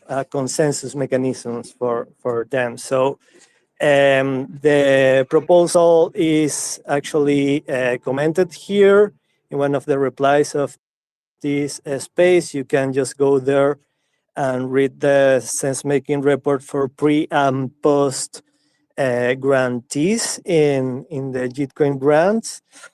Yeah, basically what we want there is the support of Gitcoin to communicate to the grantees, hey, we are having these guys from Colaberry that they are actually proposing this to you guys. And look, this is also a way for teams to fairly distribute the grants that they will receive from Gitcoin, because the way that at least I see Gitcoin is a very good mechanism for distributing funds from a sponsor to projects, right? This is what Gitcoin has been doing these last years. But we haven't seen any piece of this building block that is actually assuring that projects are going to distribute fairly and in a proportional ways these funds to each of their contributors. So this is it. Please have a look on the proposal that I'm making here, and I'm super open to respond to any questions, have a chat, whatever you guys find relevant. Thank you. That's awesome. Yeah, that's awesome. Thank you. Thank you for sharing. I'm definitely all about more transparency within DAOs, and I think you're doing a great job just, coming in and and sharing your ideas in the space so that sense makers, potential domain allocators are aware of this, and you can keep those conversations going. So great job for that. What I want to kind of segue into, speaking of mechanisms, so I think there's a lot of excitement around the different sort of capital allocation mechanisms. So either Luke or Monty, whoever wants to go first, can you kind of describe, like, so we'll start with, is there a funding mechanism that you are suggesting in your sense-making report? Or do you have kind of an idea of what mechanism or you want to use, or that may be relevant? Do you want to go Great first, Luke? question. Yeah, I'll always go first. I give you the honor to think a bit more. Go for it. I shoot from the hip anyhow. No, there's definitely mechanisms that over time we've learned to appreciate and see work good. And there's also increasingly tools that we've grown to um, trust in being able to guide efficient resource coordination. So for Ethereum for the world, what we're ideally hoping for, and this is based on the UNICEF Ventures approach. So one of my project Collectivo was actually part of the UNICEF Innovation Fund program, which is an accelerator slash grant program. And what the program focuses on is supporting existing businesses expanding to new impact markets and or building new features, ideally kind of a scope that does both. So in the case of Collectivo, we built a climate action platform for Caribbean nations. But we already had some of those pieces. We already had the geo NFTs, which later merged into hypercerts, and we already had some pieces. So what we're trying to do with Ethereum for the world as well is optimize for resource coordination that really adds new value and can really articulate the impact of that value on these businesses. So let's take, for example, a project like Eticup, which has been around for a couple of years, has successfully issued millions of loans to smallholder farmers around the world in Latin America. A perfect example of something that I think would fit within Ethereum for the world is allowing Eticup to build the modules in the network and the entities required to expand their services to Africa, maybe starting with cacao farmers in Kenya. In order to get there, they need one, some upfront cash, two, some kind of guidance, support, network on the ground marketing, which we hope to provide, and then also the ability to kind of grow, kind of get additional resources as they prove their ability to execute the strategy. Um, so what we're gearing toward is a combination of like an upfront initial allocation, which would likely be done through a mechanism that's well known, something in the direction of quadratic funding. However, what we want to do is we want to leverage tools that we helped go develop, such as Prosperity Paths and Self, to allow individuals that have a meaningful, proven kind of on-chain track record of on-chain impact and also have verified as a unique human to get additional weight in their vote. So that I think most people in this call today would probably have a relatively high ranking, but not just based on, oh, you've passed X amount of transactions on Arbitrum or whatever, but also things like your previous Gitcoin donation history, Give It donation history, specific POAPs, identity verification, like I mentioned, participation in key communities, whether it's Greenpill, RefiDAO, etc. And by leveraging that system, we really think that we'll be able to have a good initial assessment of what the, let's call it the Ethereum for the world ecosystem is most excited about. And then from there, which would probably be about half of the capital, which should be allocated within, let's say, a 2 to 4 week time frame. And then after that, we've seen a lot of success leveraging Karma. We're like Karma fanboys, I would almost say, because what Karma allows us to do is really bubble up information and accountability, which allows us to just learn better and allocate better. So what we'll do after that is have a set of experts assess over a period of probably around 3 months the progress of the projects that are part of the For the World program, and then issue recurring impact-based funding, which is something that we have been doing a lot with Salo PG over the past 3 months, and honestly has been extremely successful because what it gives you is it gives you an initial snapshot of what, let's call it, the stakeholders care about. Then it also shows you progress and impact across a different time span. And that's going to create patterns between what type of decisions, what type of niches are we as an ecosystem better at predicting it, and which ones turn out to be way more impactful or way higher than what we initially predicted. So it's a combination of those two that we would ideally leverage for this program. And then learn from that to ideally automate or kind of continuously run more like this in the future. Yeah, I love that. That is a great idea. I like the kind of on-chain reputation piece of it, kind of verified contributions to the ecosystem to use as a piece of that. I think that's some great work to do there. Monty, do you want to talk through kind of Nice. mechanisms? Yeah, let's do it. Let's do it. And in case you missed that bit of alpha there, go check out the Prosperity Pass. I've pinned it to the top, which is going to be one of the key kind of tools that we're working with to enable that kind of reputation and identity layer in future funding programs as well. So yeah, what with Ethereum localism, I've been kind of brainstorming a lot, and I think in alignment with kind of Gitcoin's shift from QF only to multi-mechanism, what I'd really love to see the Ethereum localism domain and what Regen Coordination will be kind of advocating for is a kind of a multi-mechanism approach where communities across the globe that are operating at this intersection of Web3 and localism or real world impact. Can apply, to run their own rounds, and they can choose the mechanism. There's amazing tools out there that are emerging, like Gardens, conviction voting pools, grassroots economics, kind of commitment pools. Obviously, there's Karma Gap, and there's a suite of new QF and retro funding tools. So really, like leaving it up to the communities to say, hey, what are the tools and mechanisms that are resonating with our community, and then if they can raise some local match funding or find some sponsors, and then that provides some matching that then we can match on top of and get kind of multiple values to sort of fund these pools.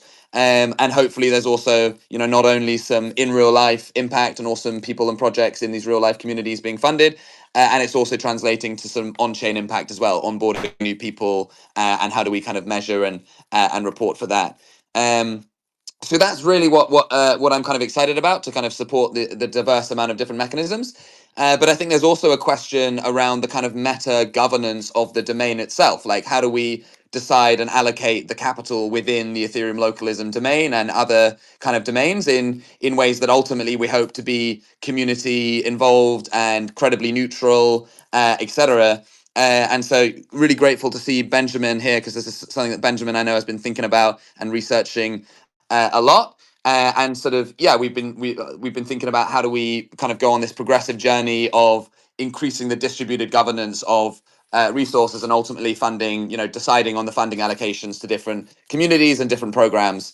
So maybe Benjamin, if you're happy to jam, maybe you want to introduce a little bit about that research, if that's appropriate. Yeah, for sure. Thanks for the tee up. I'm gonna have to jump off in just a minute, so I'm glad I got a chance to come hang on and jam with you guys. What's been happening recently is really exciting in that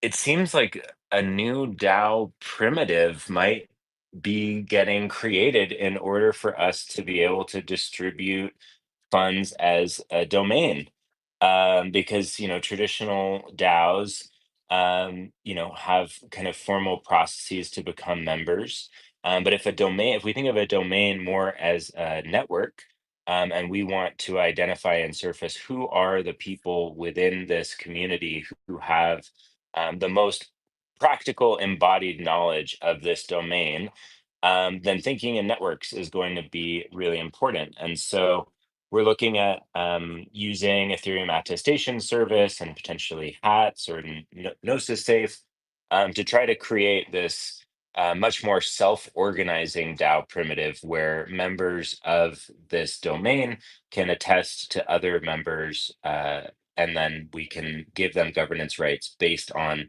kind of a density of cluster of attestations. And so I think this is a kind of tooling that will just be another really epic tool in the toolkit for people who are trying to use on-chain mechanisms to organize their community. And it's emerging from the real need that we have to say, how are we going to identify who is part of this domain? And we want to do that through peer validation and trust, as opposed to having some sort of centralized membership committee. However, everyone who's done actual decentralized organizations knows that sometimes we need to progressively decentralize instead of starting out that way. But I think having the provocation from Gitcoin of saying, hey, we want to fund Ethereum's biggest problems. And now that sort of prompted us to say, okay, how do we assemble the people who are solving this particular problem?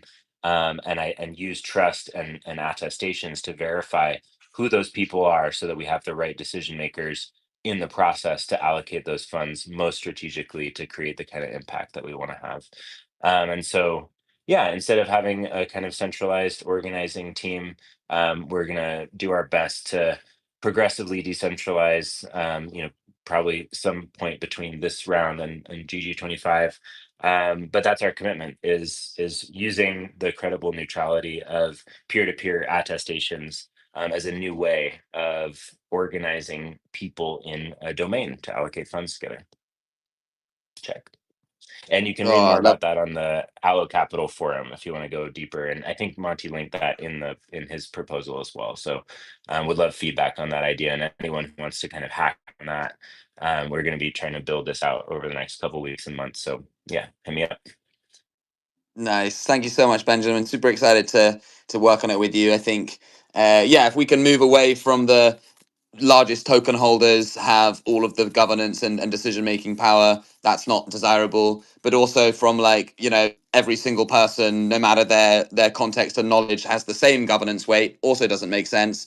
So if we can move to this kind of future where your skills and expertise and this kind of peer-to-peer web of trust attestation network is able to kind of shift the governance in that direction, I think this could be a really exciting evolution of DAOs and domain and networked funding allocation. So super excited to continue developing that work. I know there's a lot of different pieces that go in towards actually making that a reality. So definitely a call for anyone else in the space who's interested in that to jam on it. And before Benjamin leaves, I just want to share kind of how exciting the innovation spaces that we have in front of us. I think capital is the tool of coordination. I think what Gitcoin is doing with Gitcoin 3.0 is allowing that energy, that capital to be there. And we're already seeing the success of it. Look at all of us here today caring about this. If there was no funding or resources, we would probably not be here today. So I think that it starts with the capital. And then we've always in Prosperity Pass and also the Superchain version of it, always leveraged Gitcoin information points as a way to sense make. But I think increasingly now that we're going more diverse, but also more deep in certain areas, I think we can continue to kind of harvest these data points and really let the capital and coordination play out. So I'm just super optimistic. I'm super curious as well to see how this first, let's call it Gitcoin 3.0 cycle is going to play out. It's probably, we're going to have a lot of learnings, and I'm just super excited to see those learnings. And I think, just the beauty of Gitcoin saying, innovate and go. It's hard to express how big of a change that is. I honestly wouldn't know what. I think Gitcoin is really filling a really critical gap for the solution builders, the innovators like ourselves. I think the fact that we're here today, I just want to acknowledge and thank the Gitcoin team for going this direction. I think a lot of teams have not gone this direction, and I think this is just really exciting. And it is now onto us and people like us to build and to sense make and then build the programs that allow us to regenerate Gitcoin and keep doing this for the decades to come. Man, I love that so much, and I also love talking to the Gitcoin community in general. I've been kind of immersing myself over the last few weeks, and there's just so many really smart people working deeply on different problem areas. So it's it's kind of crazy to see, but I love it. All right, so before we close out, I want to give Kaz, welcome. I want to give you an opportunity to come up and ask your question or if you have an idea. Absolutely. Thanks for having me. And I'm really excited to hear about all these ideas about making personhood, front and center in Ethereum with Prosperity Passport and with all the things that you're talking about there, with attestations and all of that. I think that one of the major problems that we're having in Gitcoin and within Ethereum ecosystem is that maybe it's more of an opportunity than a problem. It's that in traditional finance, it's always focused around corporations, and humans are only consumers or workers, right? Not citizens per se. And we have an opportunity. The old idea about fair airdrops, which kind of disappeared because it was so hard to prove who's human online. I want to bring that back very much, right? And try and reward people for being part of the Ethereum ecosystem as citizens and as human beings, just for being an active member. You can call that universal basic income or micro UBI, or you can call it fair airdrops or any other word. But the Gitcoin is challenged on that aspect as well, because we've always focused on incentivizing projects, which is awesome, but it misses out on the opportunity to incentivize citizens of the Ethereum ecosystem. So within Greenpill Toronto that I'm part of, we've been focusing a lot about ideas around this, also building a proof of personhood online tool set, building infrastructure for making a composable UBI system that could be applicable across chains and reward people for the more part you are of various parts of the ecosystem, the more UBI you would just get, and using a quadratic formula, obviously, because you can't linearly give people more recognition just because they're part of, superficially part of a lot of protocols, but you can give them a little bit more for being a real member in part of multiple protocols. So I think that's definitely something that we could work on. I want to be part of doing that, and proof of personhood online is definitely one of the challenges that is core to being able to build this. So just applauding all of the initiatives that are working on proof of personhood online. I really like that. I love it. Yeah, thank you for coming up and sharing. All right, before we close out, just wanted to thank everybody for popping on. And also, I dropped a link in this thread. It is for a sense-making report workshop that I'll be hosting in our Discord server this Friday. And so the idea there is to give everybody an open space to come in and brainstorm ideas, group those ideas into themes, and then take one of those themes and kind of try to make a sense-making report live in that workshop, and then put it on the forum. And so anybody who has an idea or just interested in sense-making, maybe have some more questions, definitely join us in Discord for that event on Friday. And also my DMs are, don't make me regret this, but my DMs are open, so feel free to reach out if you guys want to talk about anything, or have a question. But yeah, just wanted to offer that. All right, thank you everybody for joining. We're going to do another Gitcoin community spaces on Wednesday of next week. So same time, same place. I will see you guys there. All right, everybody, have a good one. Thank you. Thanks so much for hosting the space, Jesse. You're going to wrap it up 5 minutes early?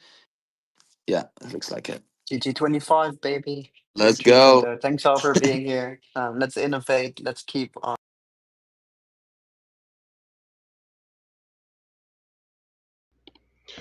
All right, that was a great convo on sense making for GG24. Catch that recording if you weren't able to catch that live. We actually should have a walkie coming on for a few minutes in a bit. see if that happens, and then we'll end the stream with that. Yeah.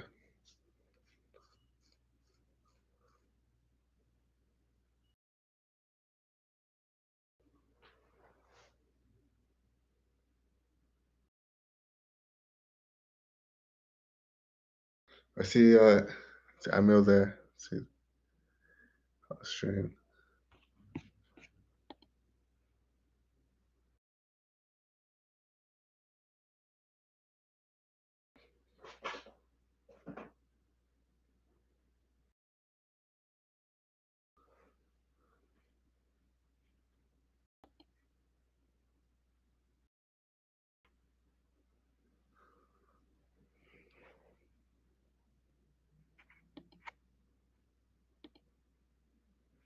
Let's go back to the stream.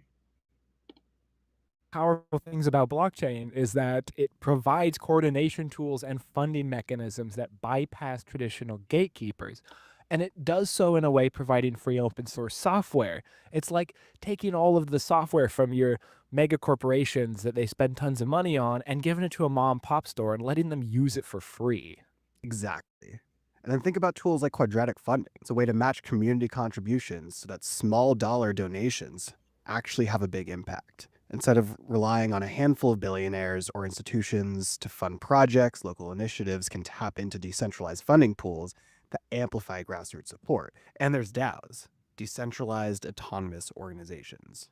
A well-structured DAO can function like a digital cooperative, allowing people to pool resources, make collective decisions, and sustain local economies, all without relying on corporate banks or government grants. And this is one of the missing pieces. Localist movements have always struggled because they lack the infrastructure to compete with the large centralized institutions. But blockchain offers tools for coordination, transparent governance, and decentralized finance, the very things that corporations and nation states have historically monopolized. So it sounds like the question isn't, where are the co-ops? The question is, what happens when co-ops, local businesses, and grassroots movements finally have the same tools as global corporations? Well, Max, I think that's the future we're building. And if blockchain can help level the playing field for localism, it might be the most radical impact yet. All right. That's exciting. We've covered why localist initiatives struggle to compete. They don't have the economies of scale, the capital access, or the coordination tools that global corporations and nation states do. But that's where blockchain can step in, not just as a theoretical solution, but as a real practical tool set for localists to scale and grow effectively. Yeah, and that kind of brings me to my story on how I got into the blockchain space. Before I was really aware of it, I was involved in a lot of different community organizing efforts. I was trying to make change through government and also involved in local mutual aid networks. At the same time as I was doing that, I saw Constitution DAO, this kind of interesting experiment of people crowdfunding via a DAO to collectively govern one of the last copies of the Constitution that was available to the public. It was really interesting for me to see and compare to the different efforts I was involved in locally. And I mean, just comparing it to like my mutual aid affinity group, we had a Venmo account and a Signal group chat and a Twitter account that was publicly facing. There was problems that us and other groups had with transparency and actually having participatory governance over the shared funds that we had. When I saw Constitution DAO and then Klima DAO and all these other amazing DAOs that were actually, again, collectively governing resources, I was like, wow, we can bring this to local levels to actually improve the conditions of our organizing. You guys paradigm shift for both inter and intra-organizational governance. Right now, other tools that are maybe not as efficient, because that's how the system is set up. The blockchain lets communities organize horizontally and transparently, with smart contracts enforcing agreements rather than opaque boardroom decisions. But it's not just governance, right? It's resource sharing. Local groups working on housing, food systems, energy, transportation, they all need to coordinate with each other. But right now, that coordination is slow, fragmented, and often dependent on state funding. And guess what? Blockchain can change that. Imagine a network of housing cooperatives using tokenized governance to allocate vacant units fairly and equitably, or a regional food system using blockchain to transparently track surplus produce and match it with demand, or even mutual aid networks using stablecoins and smart contracts to bypass the banking system and distributing funds instantly. That's great. I love that. But also, like, this is where blockchain's economic power comes in. Localists have always struggled with scalability, not because their ideas don't work, but because they're competing against global capital flows. Blockchain evens this playing field by giving localists access to the same financial tools that global corporations use. Liquidity pools, decentralized lending, community-owned investment funds. It removes intermediaries that take a cut and make it harder for local economies to thrive. So, like, localists can use these global tools that are even better than the tools that the globalists have. I think that might help us. Yeah. So if a local co-op wants to raise funds today, it's applying for loans, crowdfunding, or relying on government subsidies. With blockchain, that same co-op could launch a tokenized revenue sharing model, raise capital from global network of users and stakeholders, and create sustainable community-driven finance. And the message here seems pretty clear. Localism doesn't have to mean small scale. With blockchain, localists can tap into global capital, decentralized governance, and smart contracts to compete with the economic giants that have dominated for decades. Localist is small in the context of your local, but everywhere there is a localist. It's time to stop thinking of localism as an alternative to scale and start seeing it as a new model of scale. One that's owned by the people, governed by the people, and sustained by the people. Hey, Max here again. I hope you enjoyed the conversation with co-host Josh. I have a few notes about what to expect going forward, but first let me summarize. Localism and decentralization are one and the same. Localism, rooted in self-determination, ecological responsibility, and deep community ties, offers a model for the kind of world we want to build. Localists can use Web3 coordination and funding tools to supercharge their efforts and horizontally scale their impact. By using transparent, participatory, collectively owned, and censorship-resistant technologies, localists can walk the talk while increasing the effectiveness of their organizing efforts. Drawing power back down to where the impacts are felt the most is one of the best ways to transition our systems away from the current extractive and centralized models toward those rooted in regeneration, progress, and true democracy. For blockchain developers, that means designing decentralized tools that work for people on the ground, rather than reinforcing existing inequalities. So whether you're a blockchain builder or community organizer, the call to action is the same. Collaborate, experiment, co-create systems that serve people and the planet. By aligning technological innovation with place-based regenerative principles, we can make the promise of a thrivable future a reality. Looking forward, in the following episodes of this series, we will highlight and join into conversation with brilliant localist initiatives exploring cosmo-local collaboration, as well as Web3 builders already experimenting with localism. We'll explore the new governance and economic tools that localists have at their disposal to level an historically inequitable playing field, and the potential for developing and deploying Web3 applications to an already decentralized and sovereignty-sympathetic audience. We'll discuss strategies to bring these two groups, the global thinkers and the local doers, into deeper collaboration, so that as networked societies develop, we may ensure they do so from the bottom up, in a distributed manner, so that we can scale the impact of local action while preserving the future of a free and open internet. So whether you're building the global coordination layer or putting in the work to make your community better, tune in next time to see what the future of cosmo-local coordination has in store. If you want to learn more, check out ethereumlocalism.xyz, which we'll include a link to in the show notes. If you want to support this work, share this podcast with a friend. It's really one of the best ways to support the movement, which is as much a social movement as it is a technological one. And finally, if you'd like to get in touch, follow us on Twitter at AgroforestDAO, or find our handles in the show notes. Thanks for tuning in, and see you next week for our discussion on bioregionalism.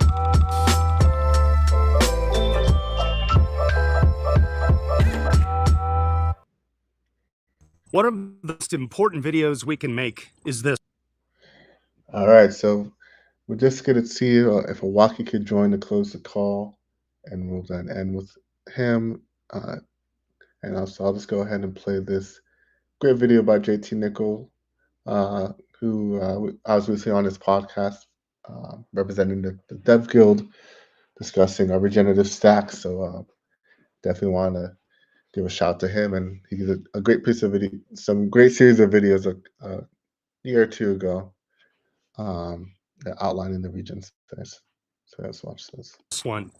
What is regenerative finance? Why is it one of the most overlooked parts of the space when it has the most value and biggest impact on our future? And what does it even mean to be a regen? Hello all, JT here. Especially in cryptocurrencies, there is a path all of us are on, and we've coined it the degen to regen pipeline. It starts on the degen side, doing anything you can to make a quick buck, involving highly leveraged trades, wild speculation, Ponzi schemes, and pump and dumps. The goal on this end is a priority on short-term gains over everything else, many times even common sense. This is a highly corrosive force that creates instability. It erodes trust and ultimately harms people. Sure, a few individuals make gains, usually the insiders, but the majority are left with steep loss. And that's why it's brain ego.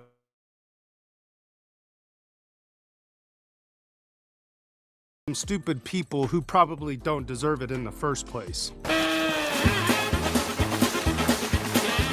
Spoiler alert, those stupid people usually includes you and me. It's a fool's fantasy and a rigged game. The people sucked into these schemes all come to take from everyone else, and most leave with far less than what they started with. And this was the beginning of Kevin Owaki's journey in crypto in the bear market of 2016. But he did see the promise of Ethereum. It's what attracted him to crypto in the first place. But after the bull market had waned and the bear market was upon crypto once again, he realized how ridiculous most of this activity in crypto had been before. His focus turned to finding communities, learning about the tech behind the chain, joining a DAO and seeing the value in decentralization, and in 2017 founding Gitcoin, a platform for quadratic funding of public goods in the space. At this point in Kevin's journey, he recognized the value in crypto wasn't just about getting rich quick, but the positive sum game theory it allows.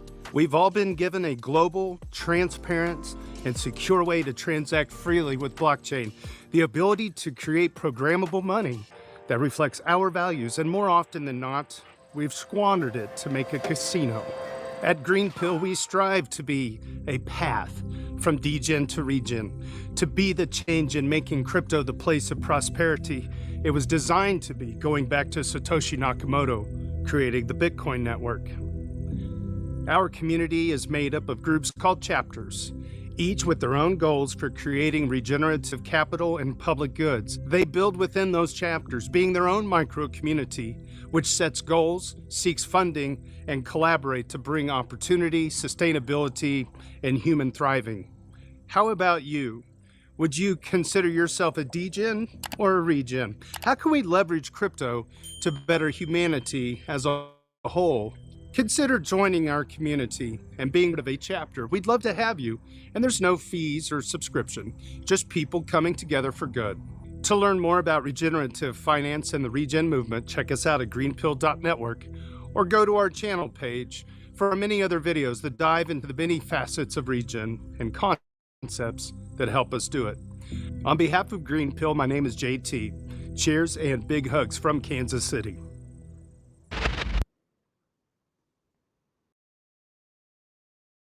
So speaking of turning degens to regens, once again, going to do a final shout out for our merch store. If you haven't already, or if you haven't yet, go ahead and go buy some merch.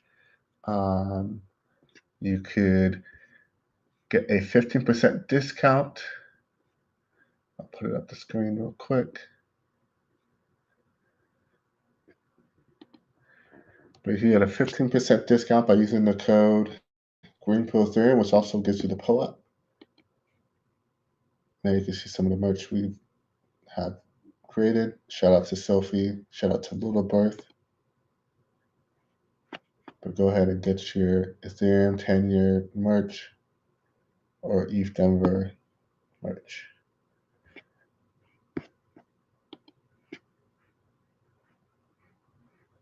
Cool, and yeah, we're gonna close the stream pretty soon. Let's see if Waki can join. But anybody that's still here, appreciate you hanging in there with us and staying or just joining. It's been a fun stream. Definitely want to rewatch. It's gonna be some highlights. We'll definitely share going forward.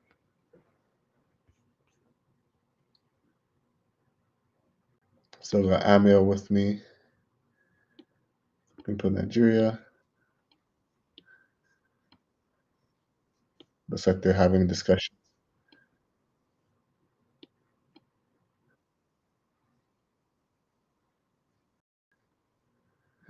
So, shout out. The events are still going on. People are still going to be doing events throughout the day. So, the day is still young in a lot of places across the globe. So, expect some more festivities.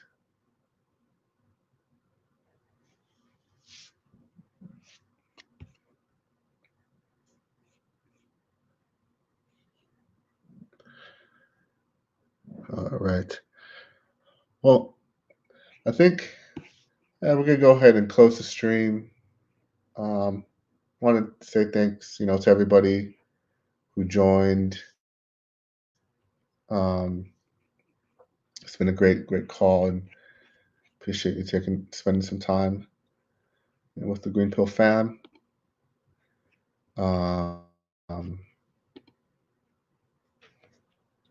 Get camera on. Turn it on. Oh, not sure if my camera's working, but tell everybody thanks. Thanks for joining. Appreciate everybody. Love. We'll see everybody. We'll be doing more streams going forward. Be in a lookout. Join our monthly call coming up in a couple weeks. Greenpill Dev Guild is going to be doing more vibe coding sessions. We have some workshops coming up around the regenerative stack for the Dev Guild, and there'll be some more around region coordination and GG24 coming up. So there's a lot going on in our space. So definitely stay tuned, stay involved, engaged, grab some merch, and